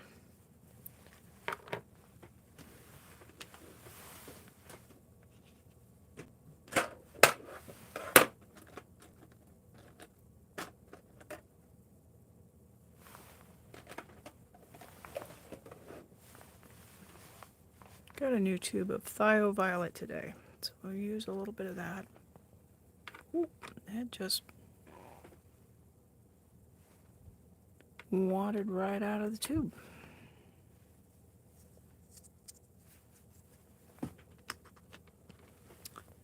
Yeah, so was there a...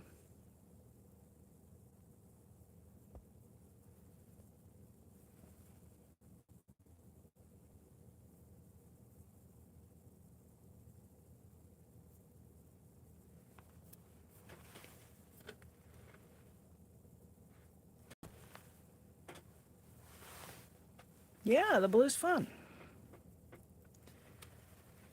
Do we get that in? Just gonna make my own beautiful pearly purple. Just need a drop of water in that.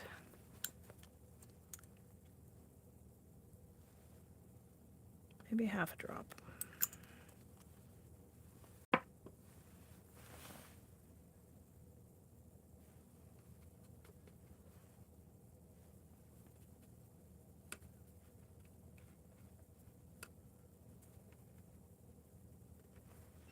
So this was the, oh, let me back up. I bought the pearl, is pearl white? Yep, pearl white. Thinking it would just have silvery mica.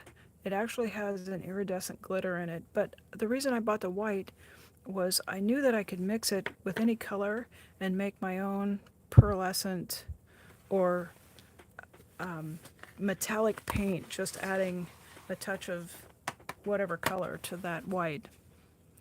So, pretty versatile.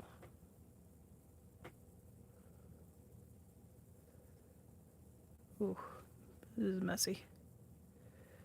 Alright, that's okay. Some trees are gonna be messy.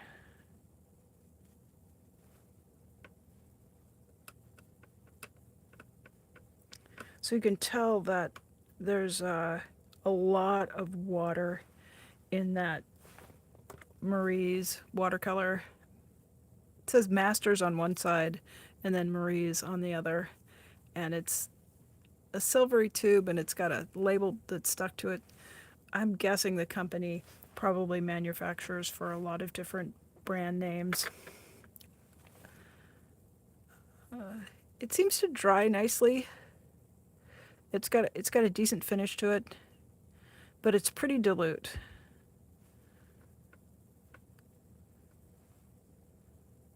Oh, I wasn't expecting a ton. I wasn't expecting, artist grade Winsor & Newton style quality. But pretty much out of the tube, you don't have to add any water to it. It's very, Very fluid.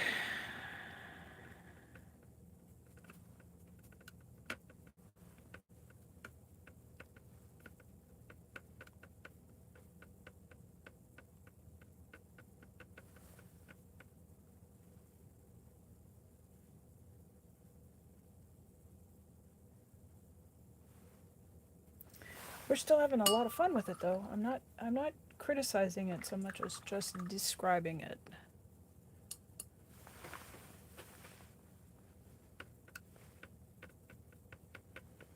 Okay. So since it was a bit blobtacular up here, I'm gonna put just a darker, might be kind of a backwards way to do it. Usually you would put dark in the background and then a light layer on top to bring it forward, but we're working against a dark background, so.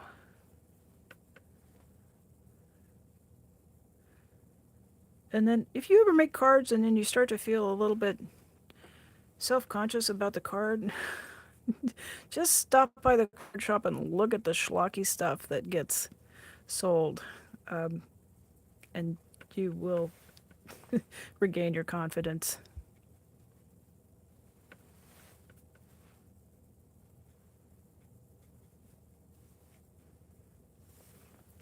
It really doesn't have to be perfect. It just has to be sparkly and festive.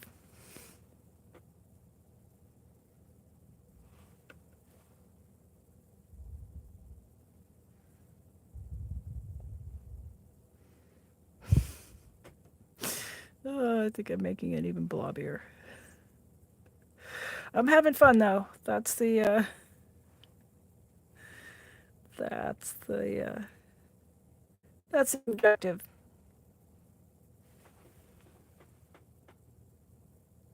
Well, I kind of like that.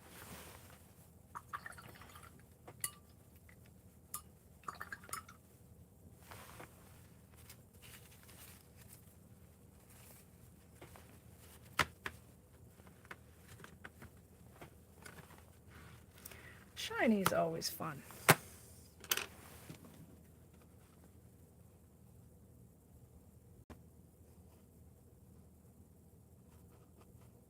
Yeah, that's got a good wintry sort of a feel to it. And I do have a friend on my card list who just purple is her favorite color, so I will probably send that one her way. All right.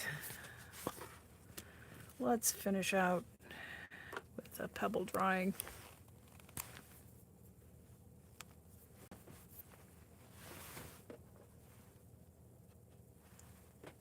No, I think just pretty. I think I have to keep that one in view here.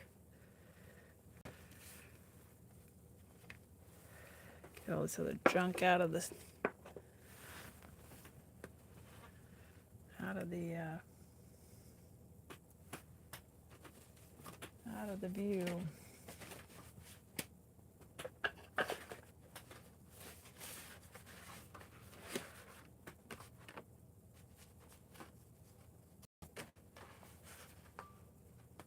Oh my goodness. Oh, this one's dried down quite a bit, and I just caught a glimpse of that silver. Now that it's dried down, that silver really jumps. And once I emboss it, I think it's going to just be a really eye-catching card. Got a whole shiny forest here today. All right. Okay.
For some reason, the paper softens up a bit when you give it a bend, and I can always tell when it's hasn't been flexed a little bit because there's a sort of a scratchy quality to the sound of the pen on the paper.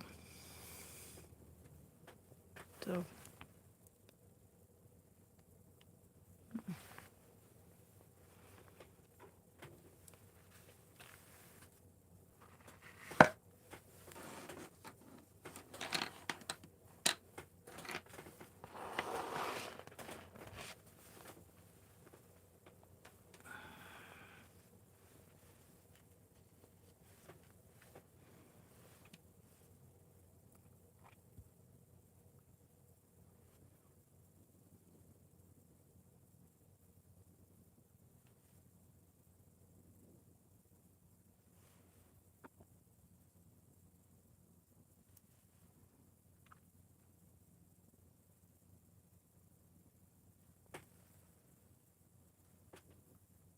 Pondfish, hello. Good to see you. Doing okay. We're painting some trees.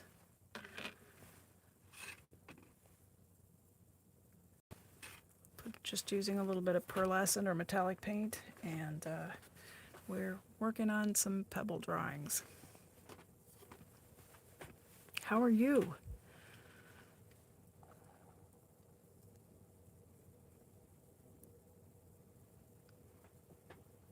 Thank you. Pondfish says they look great.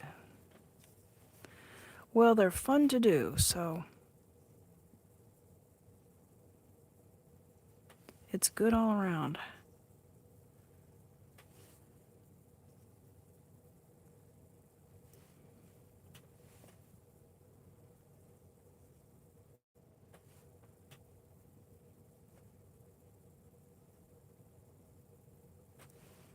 I think when I was younger, I used to like to paint a new thing every time I painted, and as I've matured a bit in life, I find that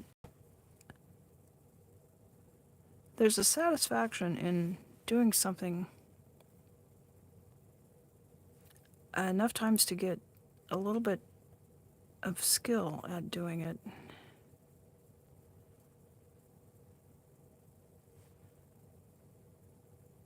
And these trees are fairly simple, and it's just kind of fun to dash out a few trees. I think those are going to be well-received cards this year.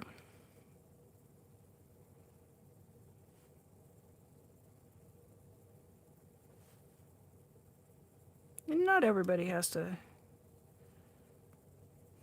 get to my age before they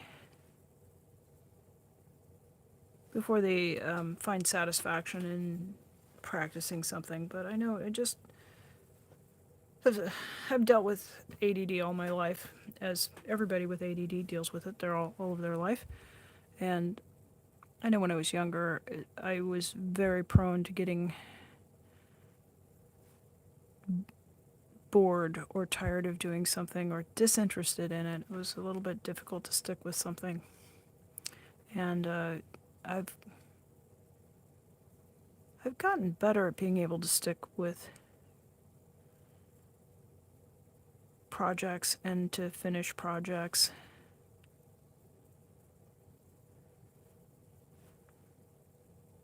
Part of that comes from not starting projects that I'm not really interested in. I think when I was younger, I was willing to try anything that caught my eye, and you get halfway into it and this really isn't for me, and then it's very challenging to finish it for some, particularly for people I think who struggle with ADD.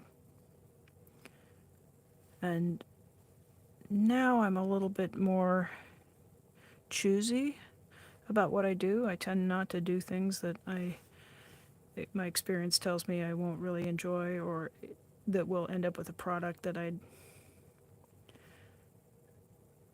am not going to enjoy for a long time. Like, I'm thinking about knitting, And, there were some trendy scarves. Probably 10 years ago, everybody was knitting all of these scarves.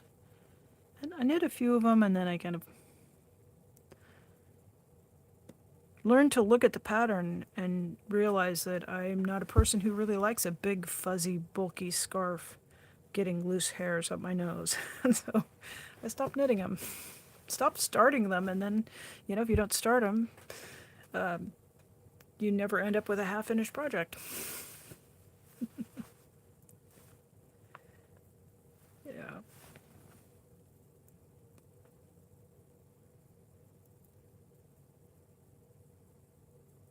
Okay. Just catching up on the chat here a little bit. Oh, Pondfish just finished a cat painting that turned out okay. Yeah, did you post it on your page, Pondfish? I will take a look at it if you did.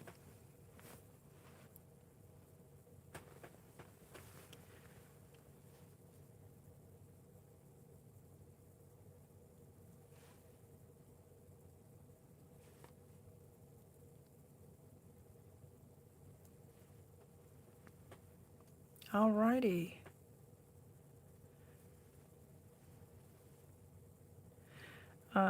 So Trigger Happy Customs, you said simple but not easy to do correctly. Are you talking about the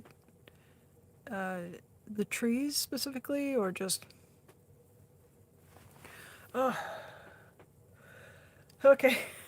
I just read a comment. I hate waiting for my oil paint to dry. That's why I don't paint in oils. My grandmother was a painter, and she painted in oils, and like I can remember going to her house, like it's Mother's Day, so we're going to Grandma's again, and like I can remember being there and look, and she was working on the same painting she was working on Mother's Day the year before.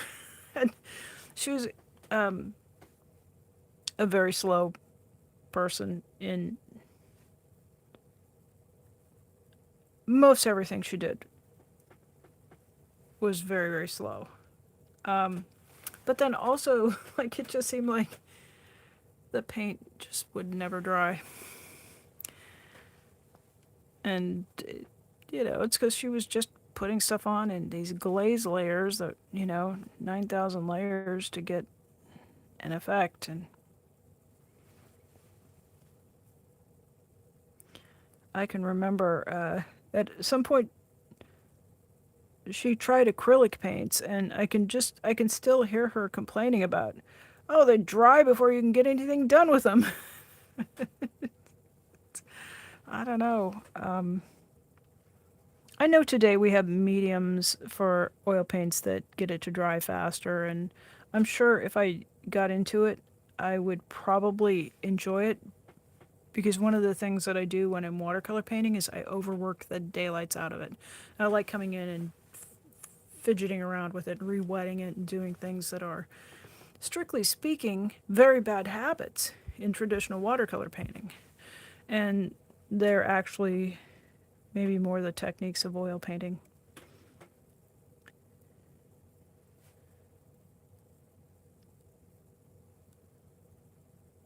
But for now, I have lots and lots of watercolor paints, and I think I inherited my grandmother's paint box and a bunch of her oil paints, and I think a few years ago I went through and discarded, recycled most of her stuff. It was, I don't know. My impression at the time was that it was no longer viable as an art supply. Maybe it was. I don't know. I kept a few things just that were in interesting tubes and bottles,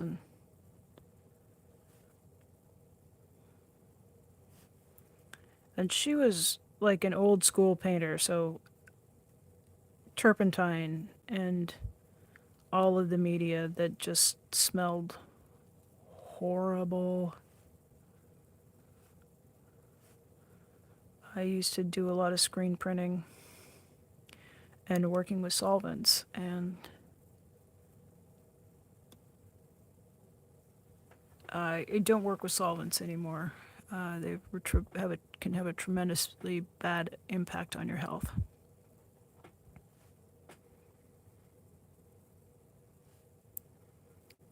So in watercolor, most of the things are fairly non-toxic. You shouldn't eat them, and there are some things that are definitely going to make you sick if you eat them. But for the most part, you can handle them. It can be on your hands without causing you too many bad health effects. But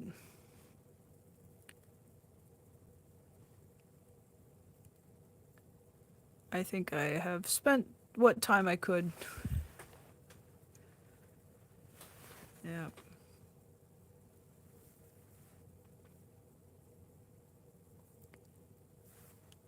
Let's see.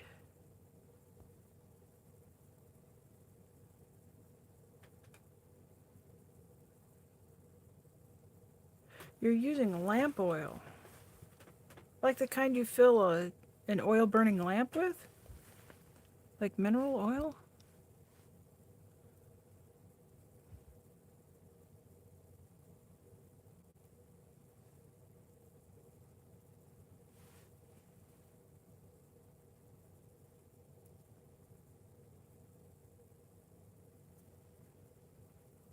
Oh, okay.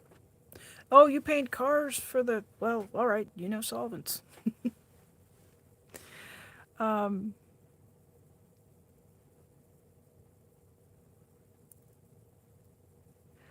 so I worked in a sign shop for a while, and we did screen printing and stuff in there. So we were using oh,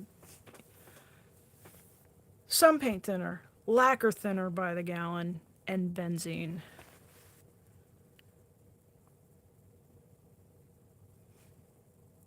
And we used to work we had a rule in, and I also was screen printing like serigraphs, art screen prints when I was in college. And yeah, lacquer thinner works really quickly. Benzene works really well.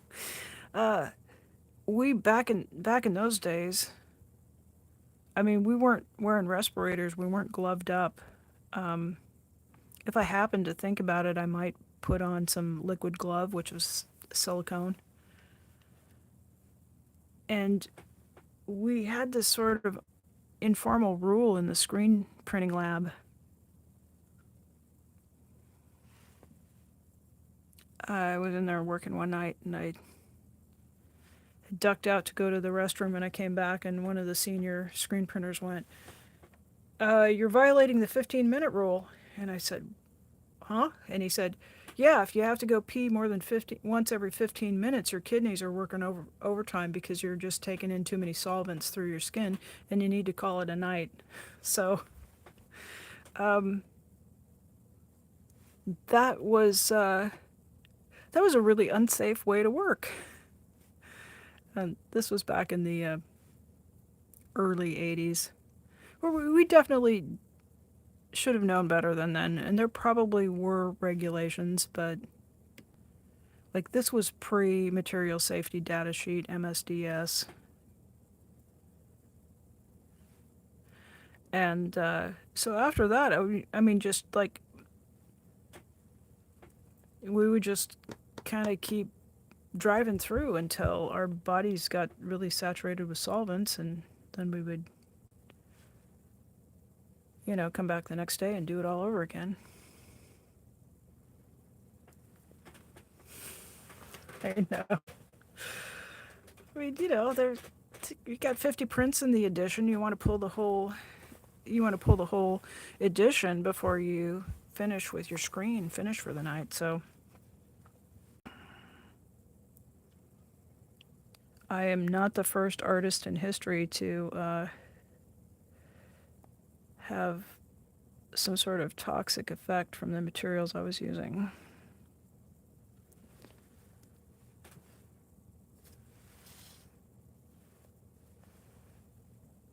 In about 1998, I had a bone tumor this strange thing. In my entire life, I've never met somebody else in real life who has had a giant cell tumor of the bone. It's about 50 cases annually worldwide. Very, very rare. Um, so there aren't enough people who have giant cell tumor to know what causes it. But I'm sure that lacquer thinner and benzene didn't help. Just, just a thought. Just kind of a wild idea there.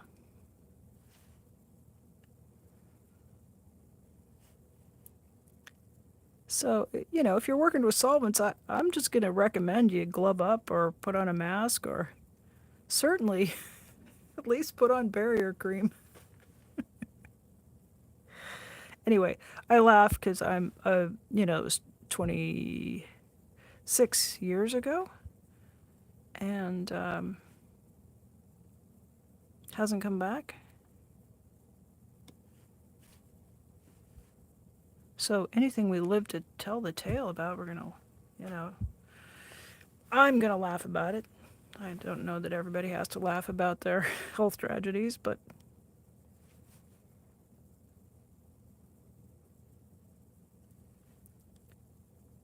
it's so interesting. I have members of my family who've had breast cancer, and my mom was at the appointment where she got her diagnosis. And she came out of the exam room, and in the waiting room was a woman holding this gift bag, this pink gift bag, and it had like pink breast cancer M&Ms and a gift certificate to go to one of the shops that helps people with wigs if they have to go through chemotherapy. And it was like, welcome to breast cancer. This whole, like, you're part of the club. And all along the way of my mom's treatment, she had people who had had that experience and had been through that and were there to offer support. And it's it's so odd to compare. Think about that, and then to get like 26 years. I've met a lot of people who've had different cancers and different tumors, and anyway, so if anybody ever watches this who has giant cell tumor, just drop me a damn comment, okay? Say hello. And if you're newly diagnosed, I'm a 26-year survivor, so it can be something you can get past for sure.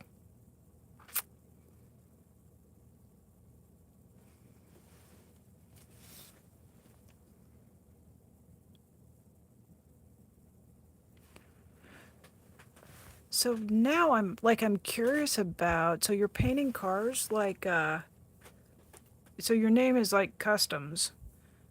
So you're doing like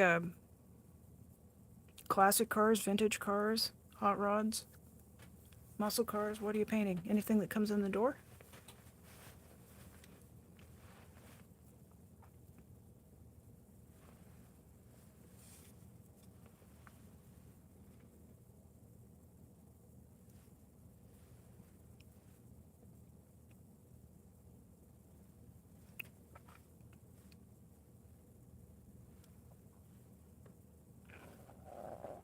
Yep. Anything that comes in the door. And what was do do do?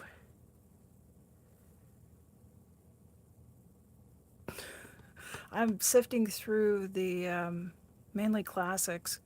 Okay, now what is a classic to you? Like a 32 Ford, or are you talking about a 68 Mustang or a 72 Challenger? That was a car, 72 Challenger. If you say Fox Body Mustang, I'm gonna block you. Just letting you know.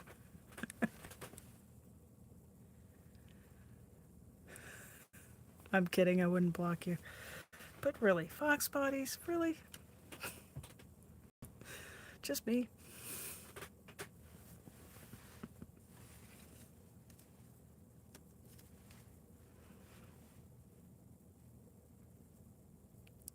Yeah, that is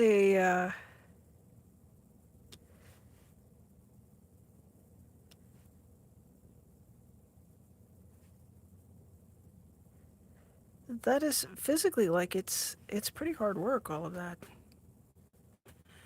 Um, my dad, my dad was a mechanic, and he's got a shop full of oh, nice.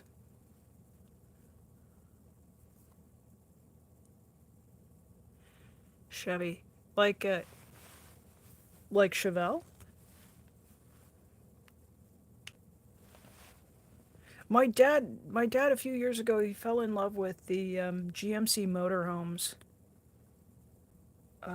I call them Brady mobiles. They look like they're something the Brady Bunch could take a vacation in. But he just waxes poetic about it. He's like, they're built from the chassis up, and they're got the 450 Olds Tornado engine, and like there's a lot he likes about them.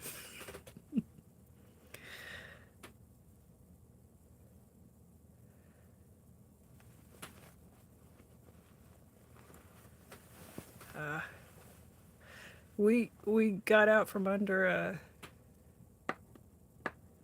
'66 Mustang coupe that was um, taken from California. It was built in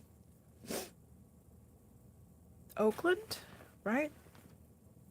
Is that right? Yeah. Built in California. And it was taken over to Hawaii. The guy who owned it, when he would spend part of his time in California and part of his time in Hawaii, and he had just had it shipped back and forth a bunch of times and hauled a little Airstream behind it. So it was a kind of a one owner car, but it got rode hard, put away wet. And it seemed like every time we turned around, there was something needing replaced, repaired. Fun though, man. It is there. There's not much that's more fun than driving around in like a classic car. People wave and they smile, and everywhere you park. We used to take day trips in that car. We'd go out. I'd like to take a day trip once a week, and to live in Oregon, so there's a lot of places you can get to, and we would drive to um, go to parks and go to viewpoints and go out and take pictures of the car. And every time we'd park someplace that was a, scenic overlook or something, people would pull in and tell us the stories about their old Mustangs. Oh, nice. Nice. A 63 T-Bird.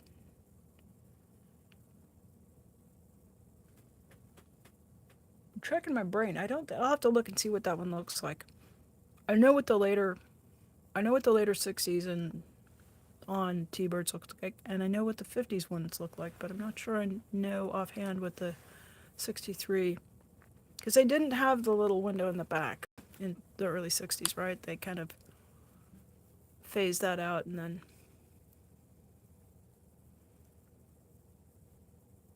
hmm.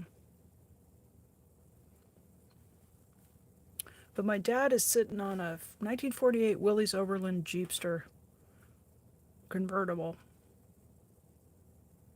that I keep telling him he needs to. That's the car he needs to fix up.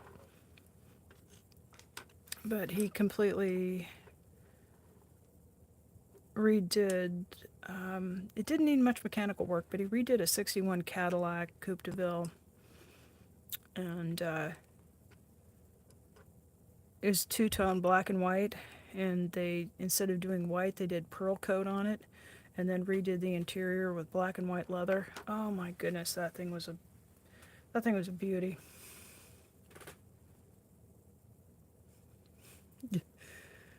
Well, yeah, large, like you know, land yacht large.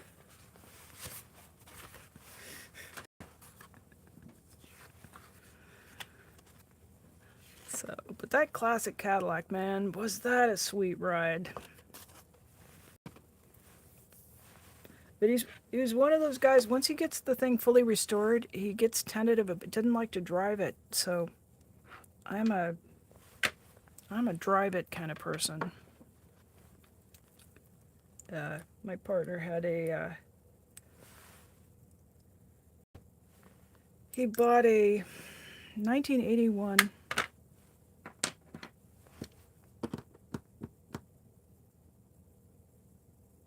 trying to think of the model. It was a Conquista model of the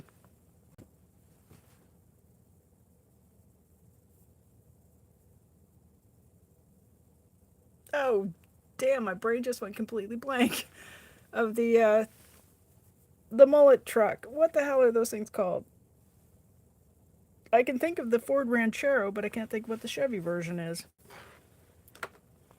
Anyway, we rolled around in that thing for a while. It was the color of a stick of butter. And people would look at it. What do you call the truck cars, the Chevy truck cars? Damn it. And we ended up selling that on Bring a Trailer. And so we did very well on that.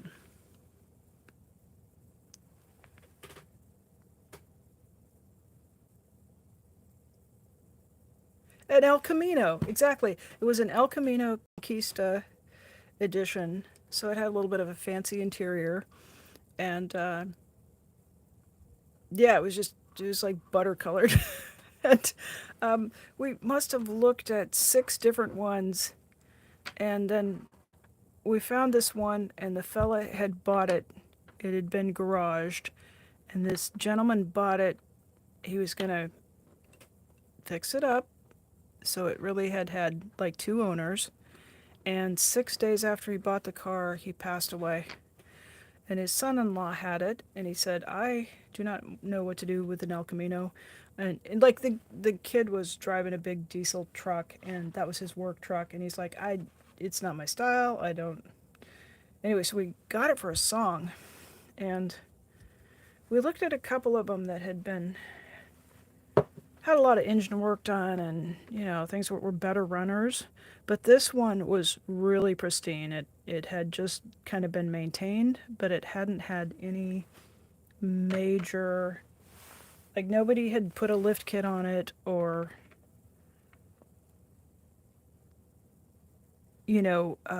changed the exhaust, or like it still had the original wheels and wheel covers on it and the original upholstery. So we fixed it up, and then this fellow that I was dating was kind of a car guy. Not kind of a car guy, he was kind of mostly, that was the only thing he was a car guy.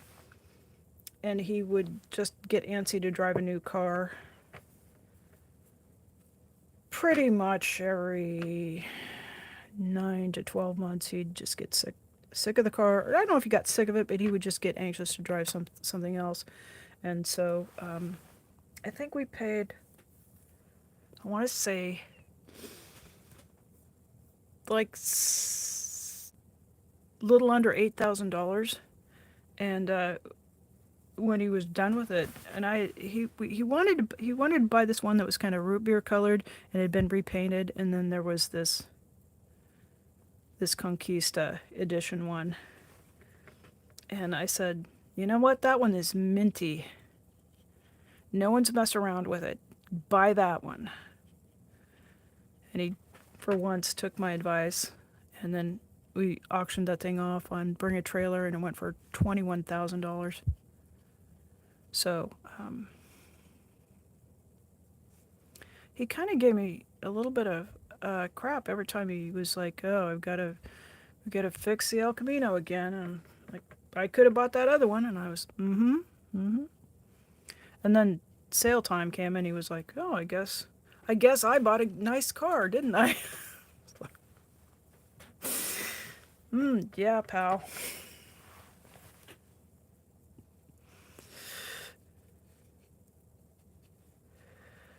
He wasn't very gracious about it. Which is why he's not my current boyfriend.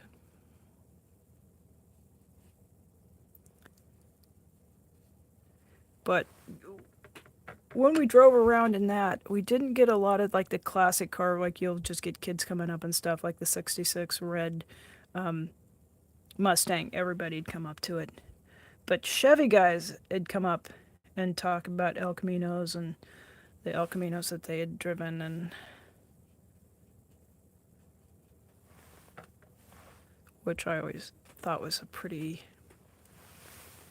It was fun. I always liked the people we met when we were out doing car stuff.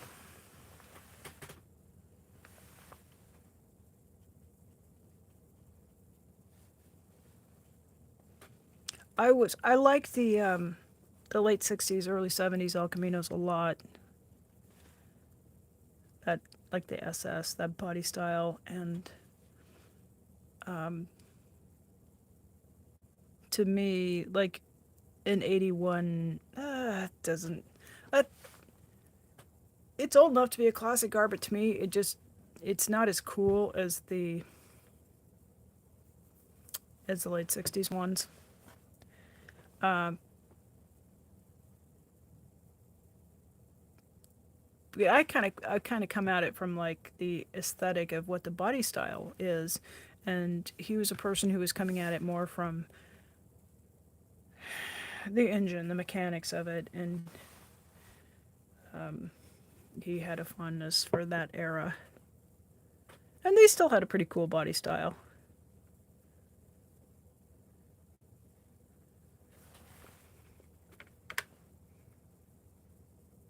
And it was a lot of fun, The modern cars, everybody's kind of strapped into their little safety zone. And one thing about that El Camino with that nice bench seat, it's you can slide over and sit beside your sweetie. And no, nobody does that in the modern cars.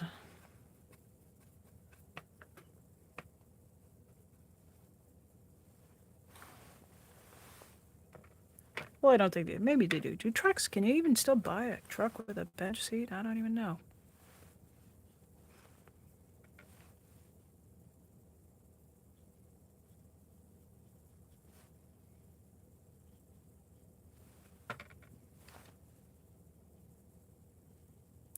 Boy, we just never know what the conversation's going to be in here.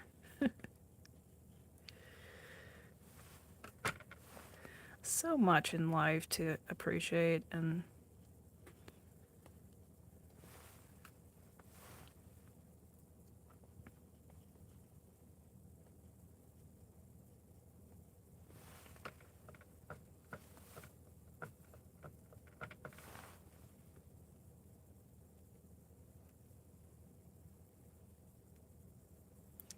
I think. Do you have a favorite car that you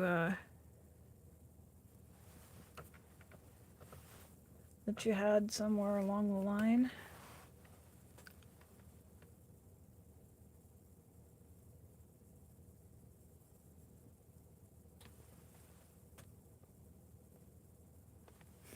Oh, good. So, Trigger Happy Custom says, not a classic bench seat, but they got a 60-40 split bench with a center console, so you can snuggle up to your sweetie's Stanley Cup, right?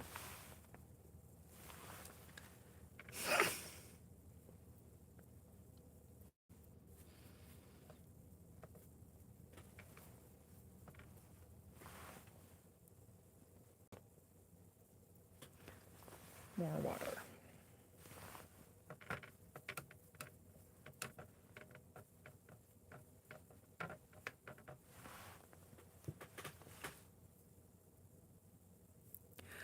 Nice. Your profile picture, 67 through 72 Chevy pickups. The one in the picture is yours. The newest vehicle you've owned is a 72? Like all your life? All your... Well, that's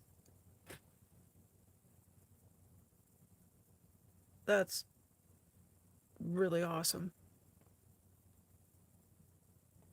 Trying not to let the F-bomb come sliding out. Ah.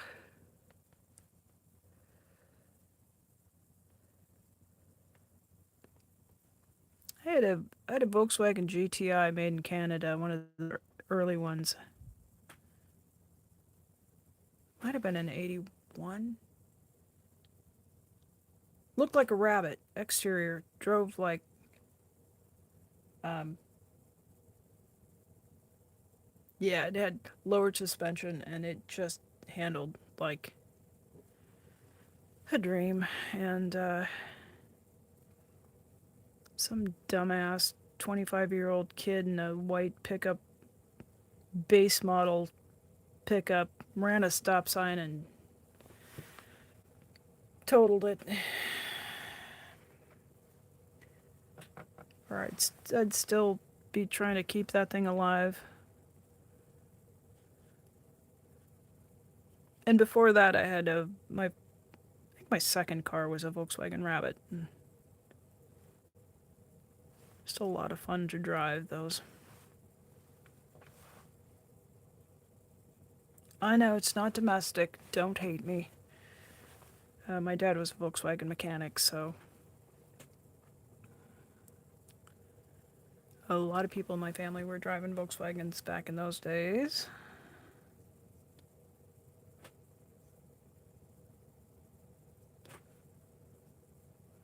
Is that it? The conversation. She's like, oh.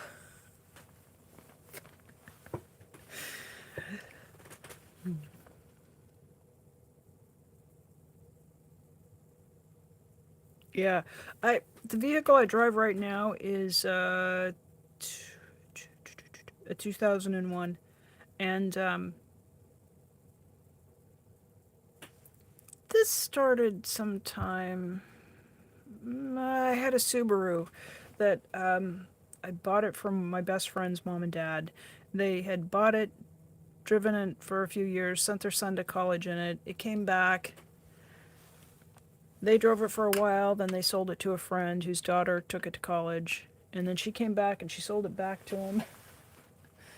So I think I was like the fifth or sixth person to own this car, and I bought it. And my friend's mom was like, "You have to promise if you ever sell it, you'll sell it back to us." And it was a little like a 79 or 80 Subaru wagon. The upholstery was plaid. I drove that car, and I used to joke that I was in a battle to the death with the car. I was just going to drive it until it was no longer drivable. And one day some friends came to us and they said, "We've got this friend of the family, and I think the woman was in her 80s, and she had had the same model of car, and she wanted to keep driving. Her car had just given up the ghost, and they talked me into selling it to them so they could give it to their 80-year-old friend so she could still keep driving." And I used to see it around for quite a while. I don't know whatever happened to it, but anyway, that started this idea of just having a car and just driving it as far as it could go. And the car that I have now is, I just spent $4,000 on a new transmission this spring for it. So, and I also had 6 stents put in my heart this spring. So I suspect the car I'm driving now, it may win the battle to the death. But I kind of like that. And when I was dating the car guy, he was like, every I came over there. He had one car I liked really well. It was it rode beautifully. It was a Buick LaCrosse, and it was just really super comfortable. We used to do the road trips and stuff, and I don't know. I think he had that car 3 or 4 months, and I came over one day, and he was driving a different car. I was like, "Where's the LaCrosse? Oh, I sold it. Now we have this other one." It was like that guy went through cars. So I think for people like out, he's owned more than 70 cars in his life, and I think I've owned maybe 5 in my life. So I guess there have to be people like me to balance out people like that go through a lot of different cars.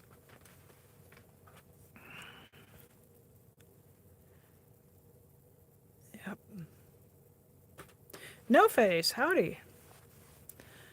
If you're still in here, I've kind of been painting and yapping about cars, so No Face tends to come and go. So I hope you're still here. Good to see you, buddy.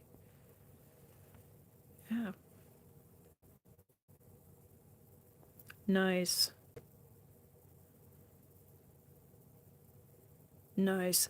Those are some, like that I think is one of the, now I like the, there's some great 50s model pickups too, and even, yeah, I was gonna say like 40s, but yeah, no, I kind of like, I think pickups got good in the 50s and 60s. And then I don't know what the hell happened to them in the 80s, but, and whatever these things are that they call trucks today just aren't trucks in my mind, but those are some solid ones there in that.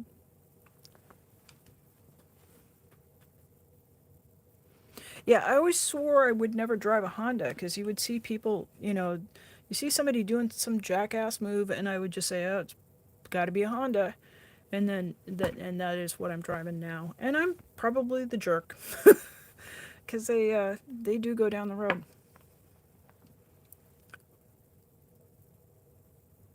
Uh, right until the transmission stops, and then they do not go down the road. Then you put a new transmission on, they go back down the road. But I was looking to find a Volkswagen, and I couldn't find one that just hadn't been driven by a young man who had messed with it way too much.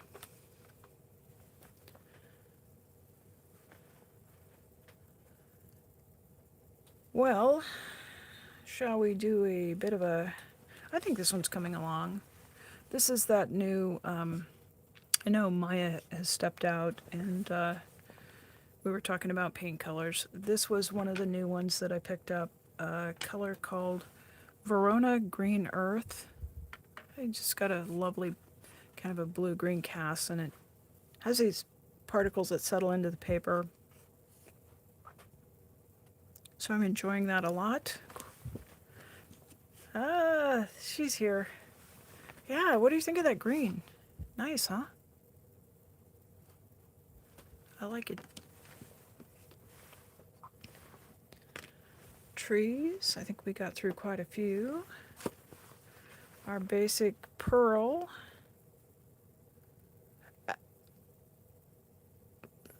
That was that new paint. The new Marie's. It's okay. Won't buy it again. And then the trio with the 3 shades.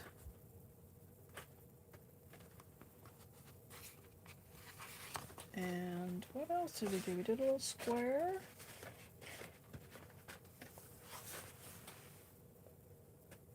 I think this one, every once in a while, just kind of knock one out, and it just kind of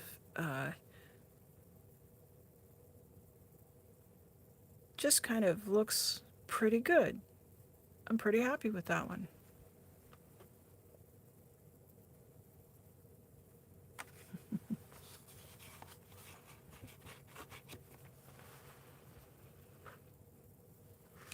Well, you don't get the advantage of having trains or even good buses if you're in the United States. You kind of have to be a bit of a car person. And I didn't really know I was a car person until I was dating a car guy, and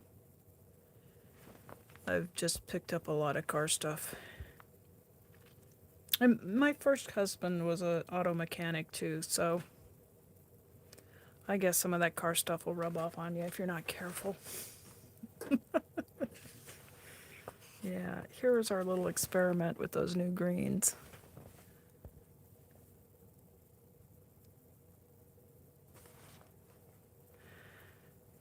So there's a fair amount of things done tonight. Oh my goodness, we pushed it out to 2 hours and 45 minutes, so yeah, I don't know if you were here, Maya, when I was at the beginning of the live stream. I used Moon Glow. This part in here where you can see the granulations, that was Moon Glow, and then I had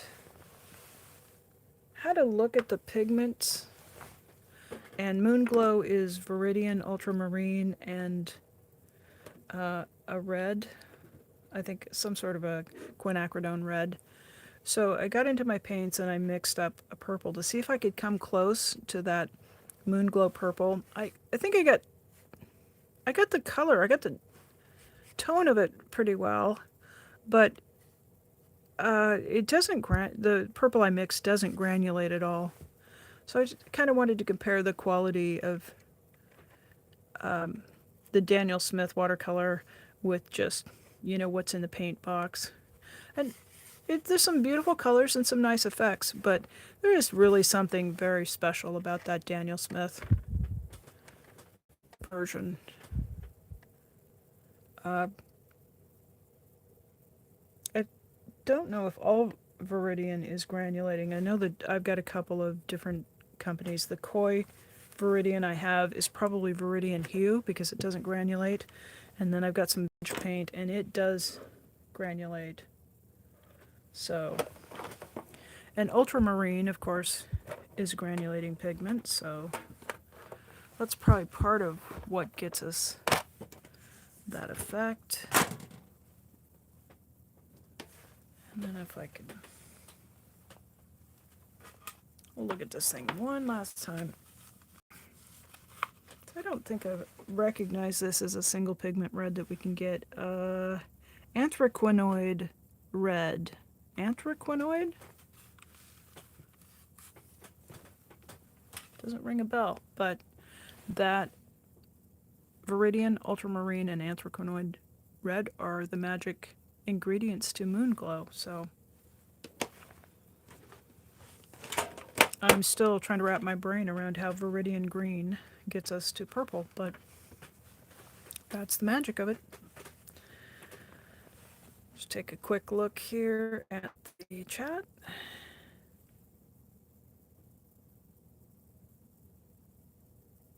Pondfish. Yes, I noticed the Daniel Smith paints that have lunar or moon in the title are granulating, and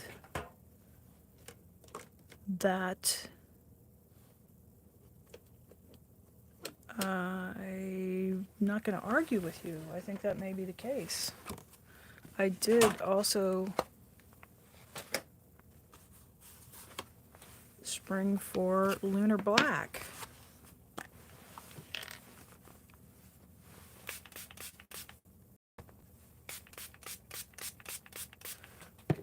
One more little art supply. I'm just going to throw that right on top of the palette.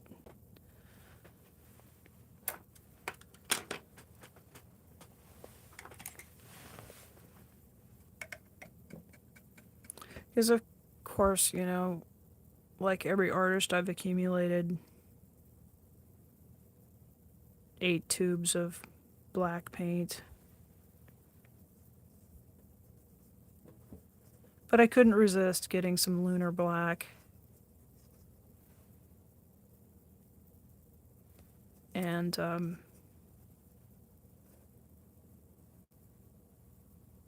it's pretty magical.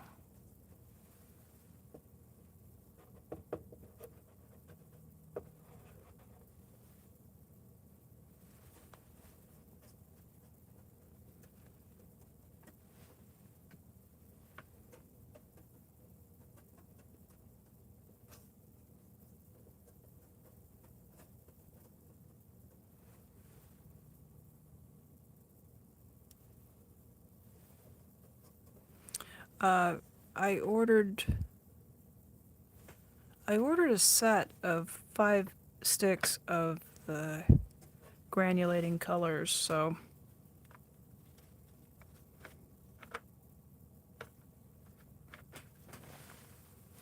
hematite, sodalite,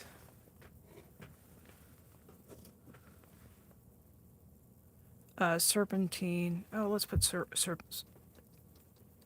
put some serpentine in with this.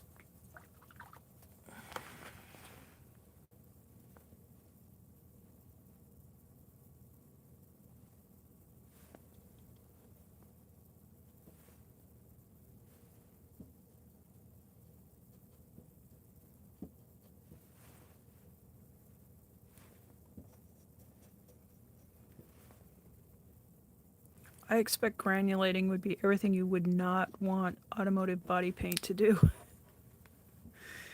But in watercolor, yeah, it's just almost like a precipitation that comes out of the paint.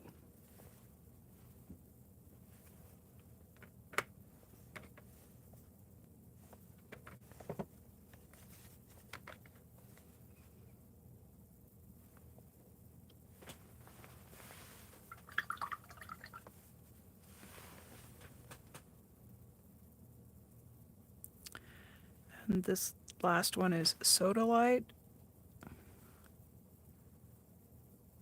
which I was hoping would be a bit of a more intense blue, but it's got a blue tone to it, I guess is how I would describe it.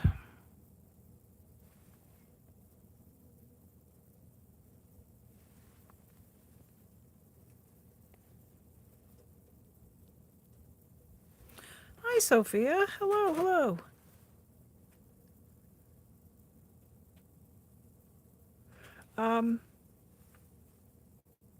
I think there are Pondfish says, I thought there were more moon colors, but I must be thinking of lunar. You're right, there's only one moon glow.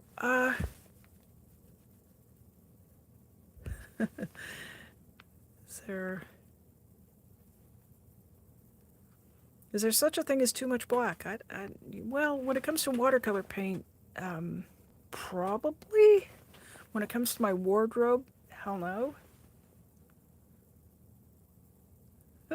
Oh, Maya, thank you. Our MC Maya says, welcome to the Geek Out About Paint portion of the program. Yeah.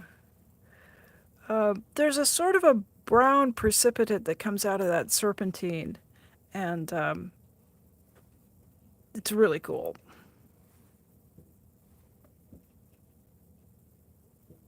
Oh, this one. When this one's going to be fun when it comes time to sketch in the pebbles.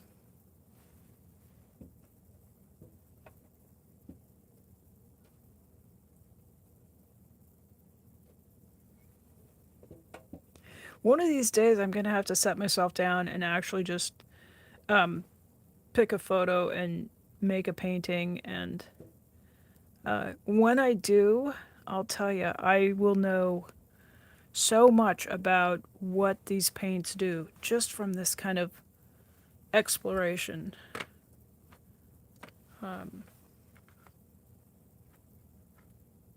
It could happen. I could paint a little village scene or a seascape.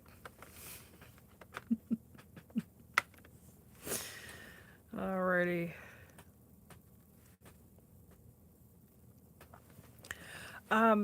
Yeah, I don't know. I've just, in the last few weeks, have started to explore the Daniel Smith line. So Moonglow is the only one I know of, but I think that there are several lunar colors. And lunar black is one of the pigments. So I think there are some other colors that have lunar in the name and it includes some of the lunar black in the composition of the paint. But they're not a super, like you even see here, it washes out, so it's not a super opaque black. It's not like lamp black where it's just sucks up all the light. It's more of a wash of gray with a black precipitate.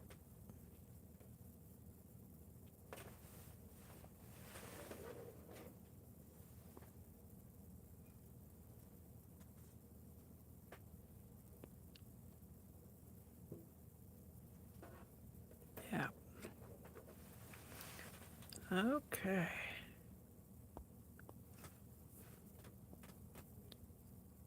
So here's a better way to describe Moonglow. There's only one Moonglow so far. You know, every time we hashtag Daniel Smith, somebody from Daniel Smith looks at what we do. I think it's only a matter of time when we say, you know what, we'd like more moon glow colors. I bet there's somebody working on it right now. Welcome back, No Face. Yep, see, you're starting a paint riot in here. Lunar blue, lunar violet, and lunar red rock. Oh, why don't I already have lunar red rock? What? Hey, Maya, can you tell us? Is lunar blue, lunar black, and ultramarine by any chance?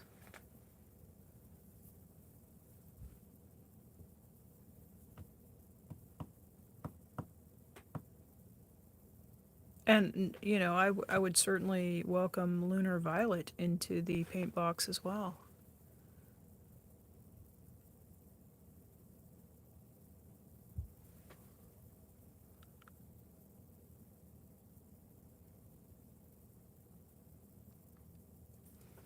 Well, I don't know about, watching grass grow, but I will confess I have spent some time sitting and watching paint dry. And I will recommend this if you are ever needing to just watch paint dry. These Daniel Smith granulating watercolors, that's that's the paint to watch dry.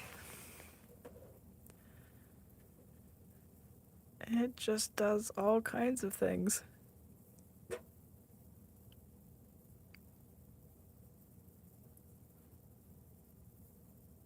And I'm a little surprised at the tinting strength of the serpentine. It holds it. There's still a greenish cast to this water, even though it's mixed in with the lunar black. I would have expected the lunar black to completely overwhelm the serpentine, but holding its own.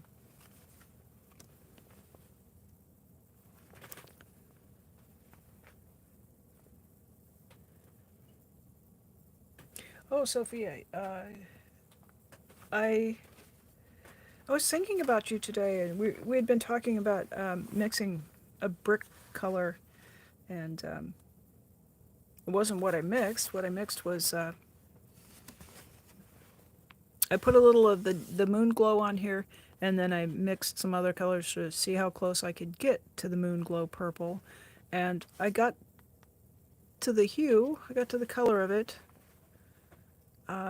with manganese green, ultramarine blue, and crimson red lake. But it didn't have the granulating effects that the Daniel Smith had. But I finally managed to mix a decent purple, so I was pretty pleased with that. And yeah, and I was thinking about your advice on color mixing from the other day, so thank you for that. Yeah, we got purpley up in here today.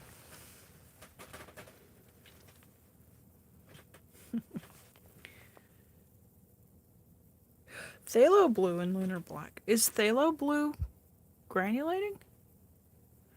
That would certainly have the tinting strength to hang against lunar black.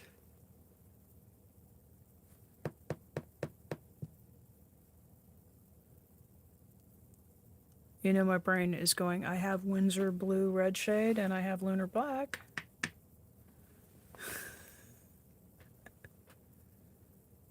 Yeah, I didn't think so. I thought it was kind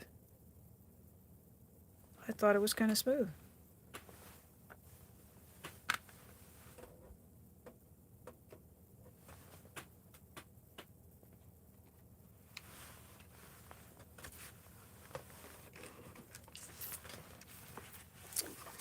You guys, you know you can talk me into doing just one more. Just one more.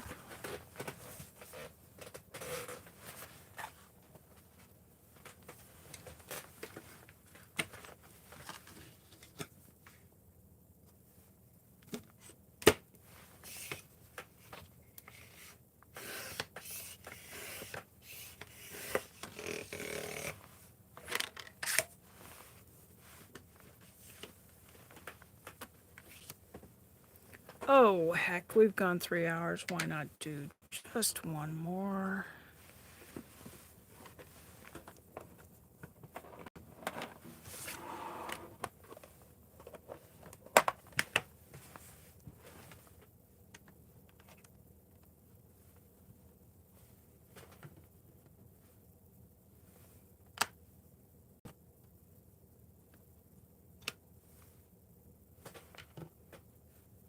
Mm-hmm.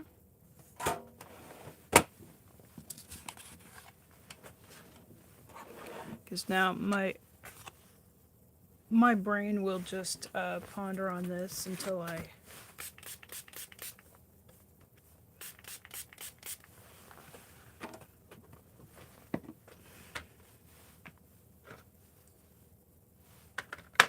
give it a try. So I do have Windsor Blue Red Shade, which is a phthalo blue.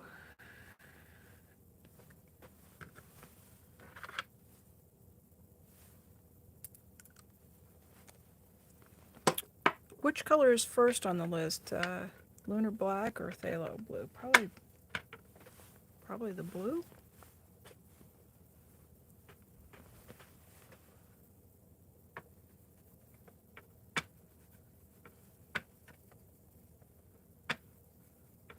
Well, I don't know if it's one of my talents, but it's one of my interests.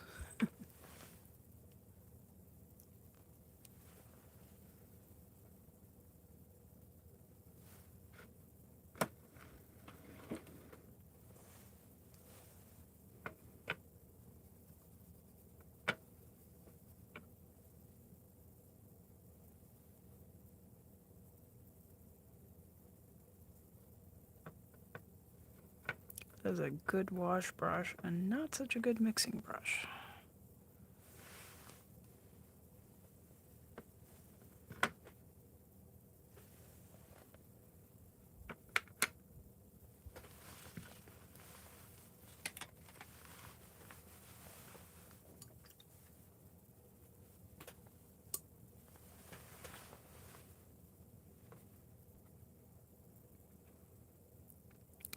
This Windsor Blue is isn't that gorgeous?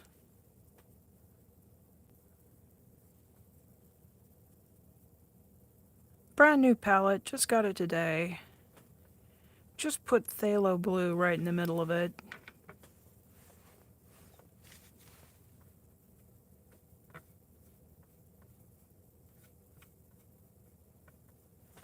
So you know, if you know, you know, that my palette will now always be blue in the middle.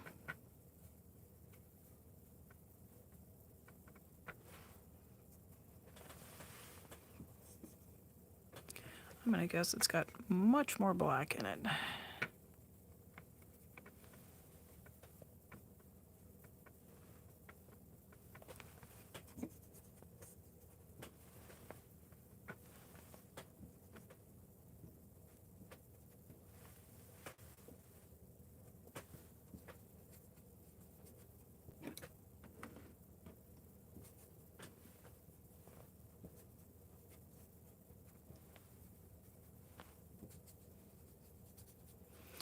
I'm not too worried about staining my palette. That's how the palette knows I love it.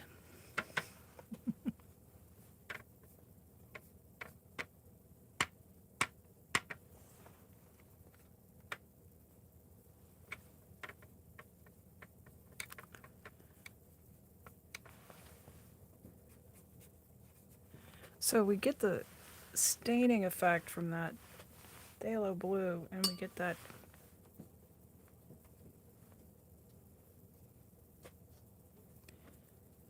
wonderful granulation from the Lunar Black.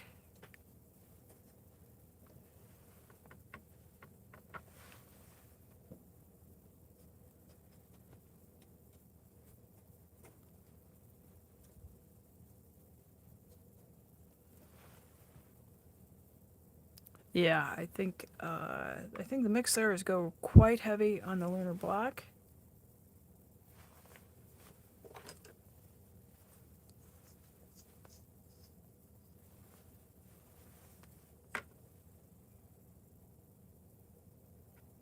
And any intel on what the lunar violet is? I've got thioviolet here I'm going with. Yeah, it's kind of fantastic, isn't it?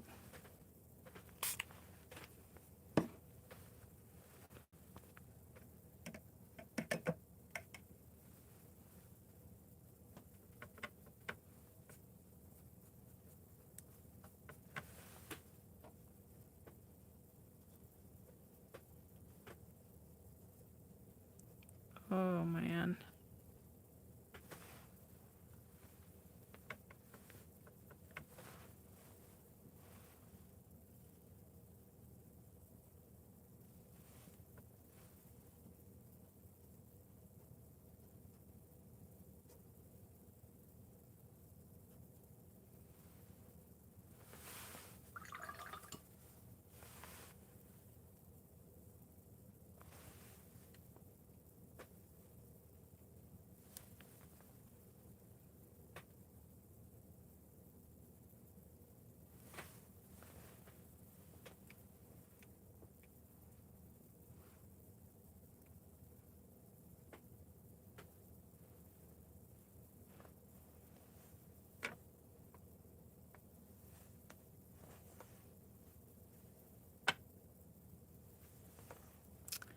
Yeah, we got some lunar black mayhem, and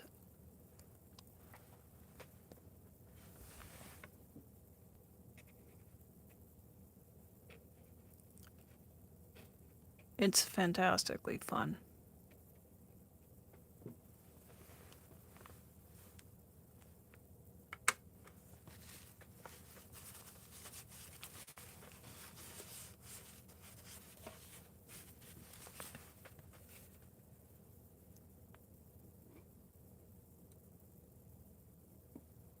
PR 177. I used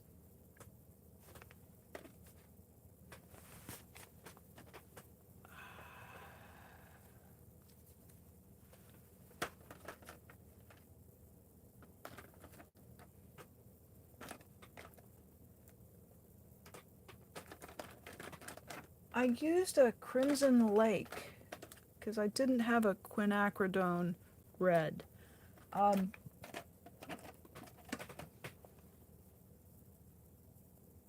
Yeah, I used something that I used this. I just was playing around, so I was just using this very inexpensive watercolor that I picked up today, and it's Crimson Red Lake.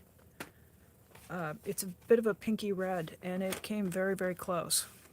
So before this dries, when I have something I really like, sometimes I'll take a second piece of paper and just sort of kiss it on there and get that 2-for-1 effect.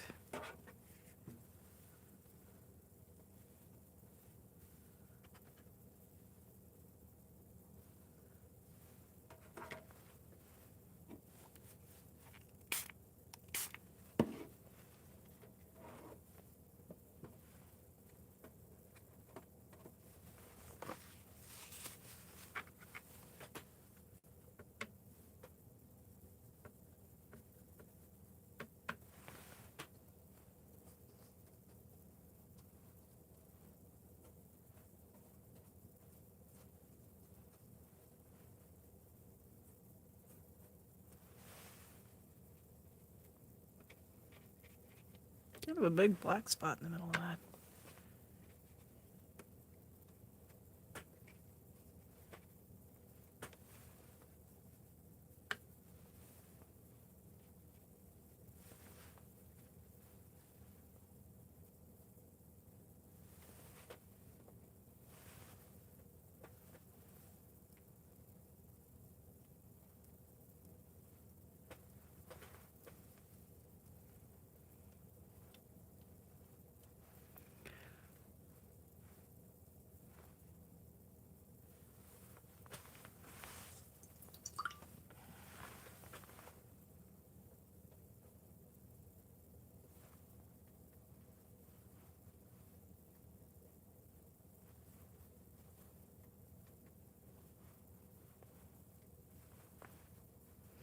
Well, I'm not sure what lunar blue is, but if it's half as fun as this painty mess,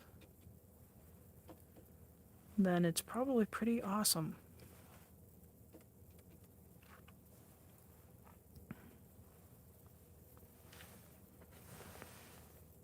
So as soon as this starts to dry down, there's all these beautiful granulations just sinking out into the texture of the paper.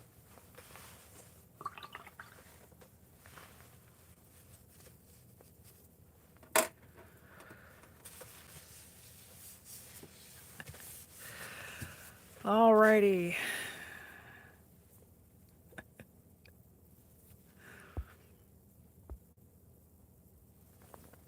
So you asked the question, was it PR 177? I'm don't think I've got. I made a list of the pigments and that's not ringing a bell, although I don't really process numbers all that great. And this tube of paint didn't even have a pigment number on it, so very much student grade. But I just kind of made a guess that that red was probably a pretty bluish red.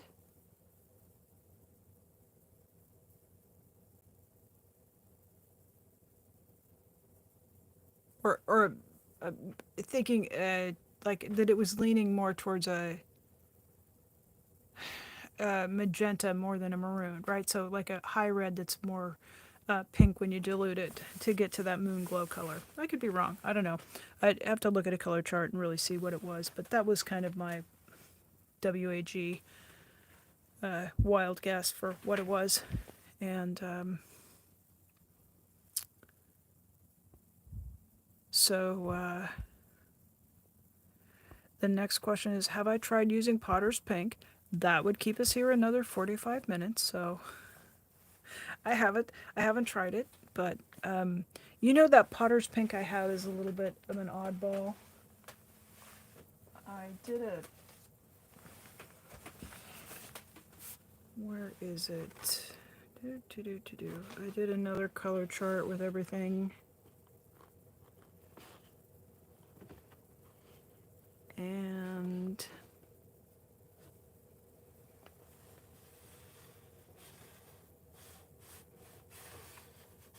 should be hiding in here somewhere. Oh, here it is. So this is my Potter's Pink, which I think is very different from your Potter's Pink. And mine is not granulating at all, as you can see in the wash, compared to, like, here's Hematite Genuine and Sodalite. You can see they're very granulating, and the Potter's Pink I have is very smooth. So we get the color in there, but I don't think it will bring out the granulation like Potter's Pink in the watercolor formulation, because technically my Potter's Pink is a gouache formulation.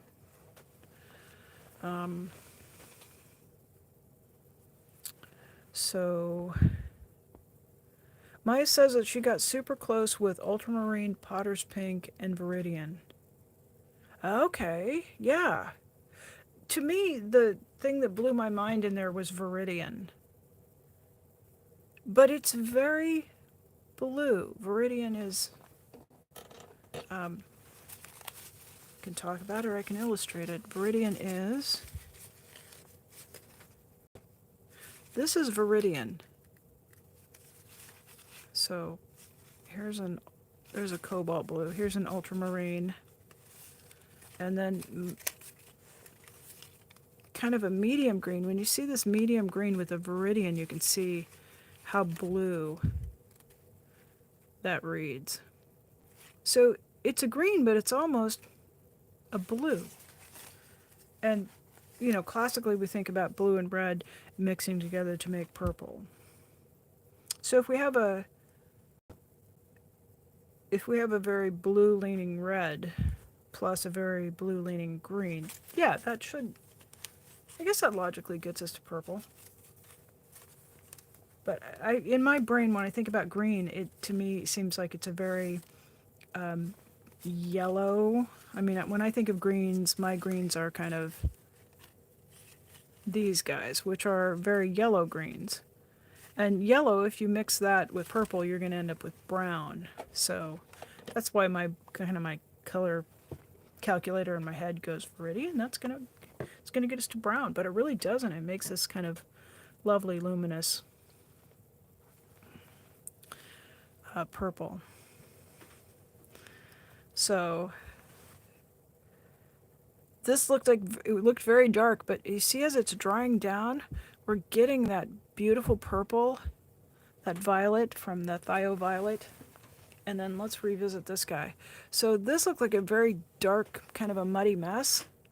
But as it's drying down, it's just got this amazing texture. So these are going to be some good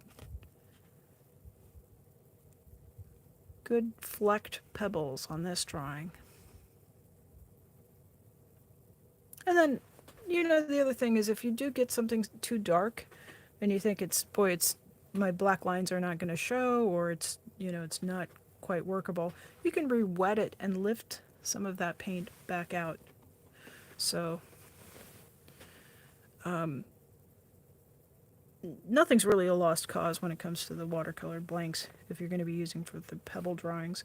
I also sometimes will use the Neo Color 2 in the white or a lighter color, and I'll do a layer over the top. That can lighten it up too.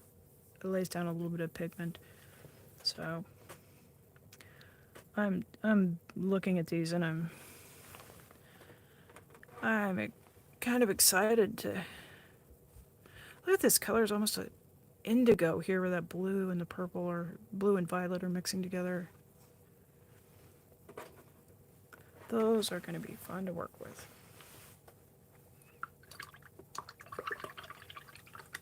And the fun thing about watercolor is I can just leave this beautiful mess on my palette, let it dry, and then come back with another piece of paper, and I've probably got enough on there for 2 or 3 more or more. So a little bit of paint goes a long ways.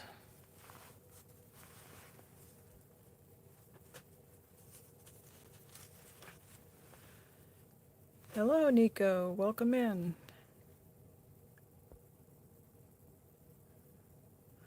Alrighty. Yeah, so Maya, I'm really interested in seeing your version with the ultramarine, potter's pink, and viridian.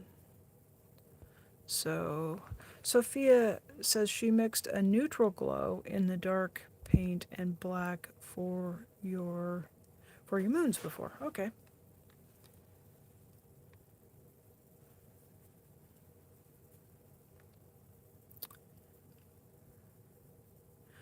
My question is my viridian PG7 or PG18? That, for people who haven't heard the terminology, that describes, there's a standardized way to describe pigments. P stands for pigment, G is for green, and 7, I think,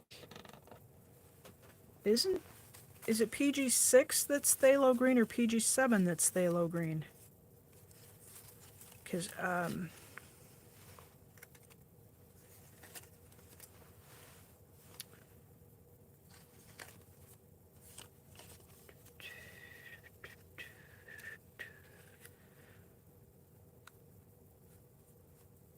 so I had vintage Cotman Viridian that did not have a pigment number on it, and then my other Viridian is Koi, and it is described as Viridian Hue. PG7 is phthalo. Yep, PG7 is phthalo green. So I think mine is probably PG18, because that's... Well, that was a disaster. That's the classic formulation for it, I believe.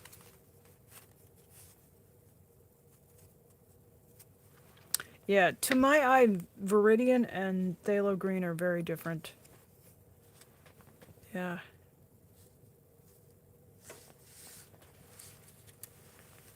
Yay, sorting things later. My favorite task.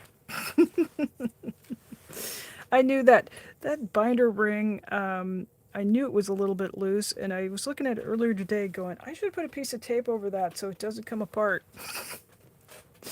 Which just goes to show you, when you have those thoughts, you should maybe take some action. I'll never learn. So, yeah. So Maya says PG-18 is the real Viridian. Yeah, that's what this is, because it's, yeah, it's 50-year-old paint.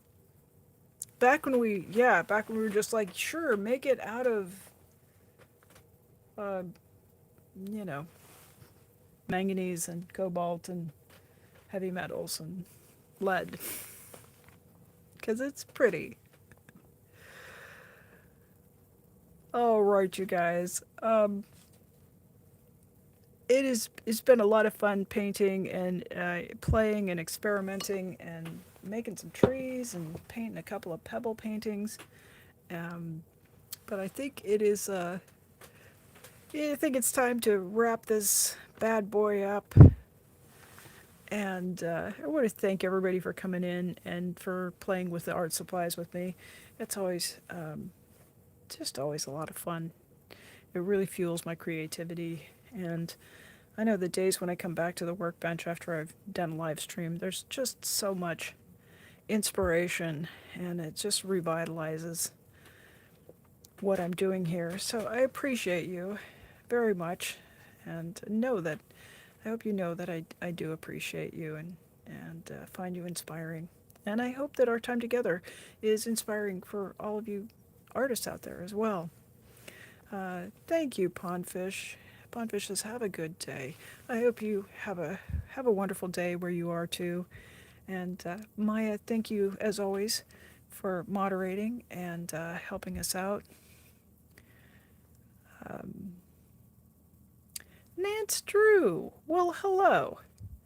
That is the trick. That is always the trick. I get to the part where I'm saying goodbye, and then people pop in, and we got to stop and chat for another minute, which I never mind. It's nice to see you in here. 4, 5. You are up, you're up early, girl. Yeah, we've been painting. All right. Do you want a quick art show? Yeah.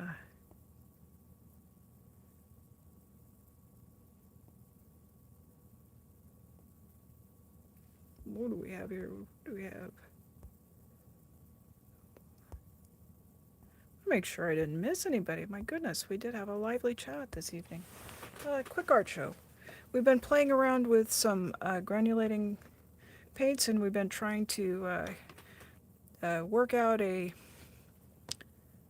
version of Lunar Blue because, you know, I'm in the Hoarders, Art Supply Hoarders Club or Collectors Club. So these are some of the granulating paints, and they have this effect of creating a texture as they dry. Most watercolors dry kind of smooth. We took a break for a pebble painting. We painted a few little trees for holiday cards. Mixed a little specialty colors for some metallic blue and purple on a blue background.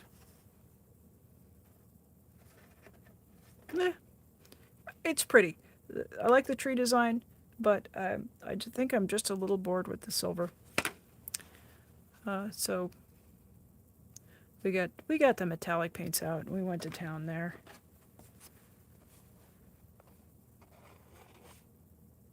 Again, a granulating paint, Verona Green Earth on that. And we started with a pebble drawing on purple. So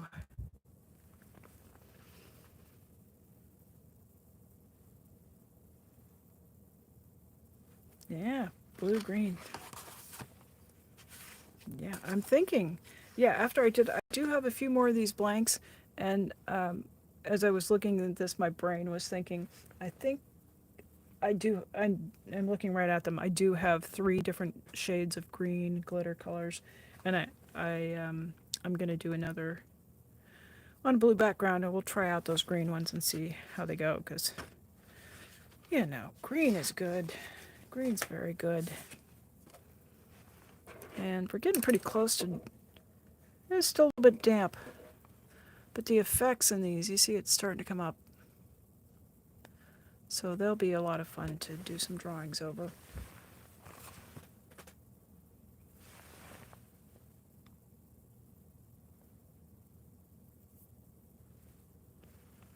Alrighty. Just checking the comments one more time. Alright, you guys do have a good day too. And thank you all, and you're welcome. You're very welcome. It is a pleasure doing art with you folks. So I will be taking a look at things, and we've had a little. I've decided to make some changes here. We were dropping links all of the time, all throughout the stream, and I decided to change that up a little bit. I'm going to put links in the comments afterwards. So look for them there. I think that'll be easier for folks to find. And also, I'm so distractible with my ADD that when we drop links and stuff, I just find that it just breaks my train of thought, which is already uncoupled. So I'm going to try this. I'm not sure if we'll stick with it, but we'll give it a try for a while and see how people like that. I do usually try to remember to put links to other things that we've been discussing during the live stream in the description as well. So I think, what have we got tonight, Maya? We talked about Jackson's quite a bit, so we'll try to put a link to Jackson's. And then my supplies came from Jerry's Artorama. And we had a few people who were in the chat who had some art channels. So I'll be taking a look at those, and we'll do a selected group of those kind of links. And you'll be able to find them in the comments. So thanks, everybody. And we'll see you next time. Bye now.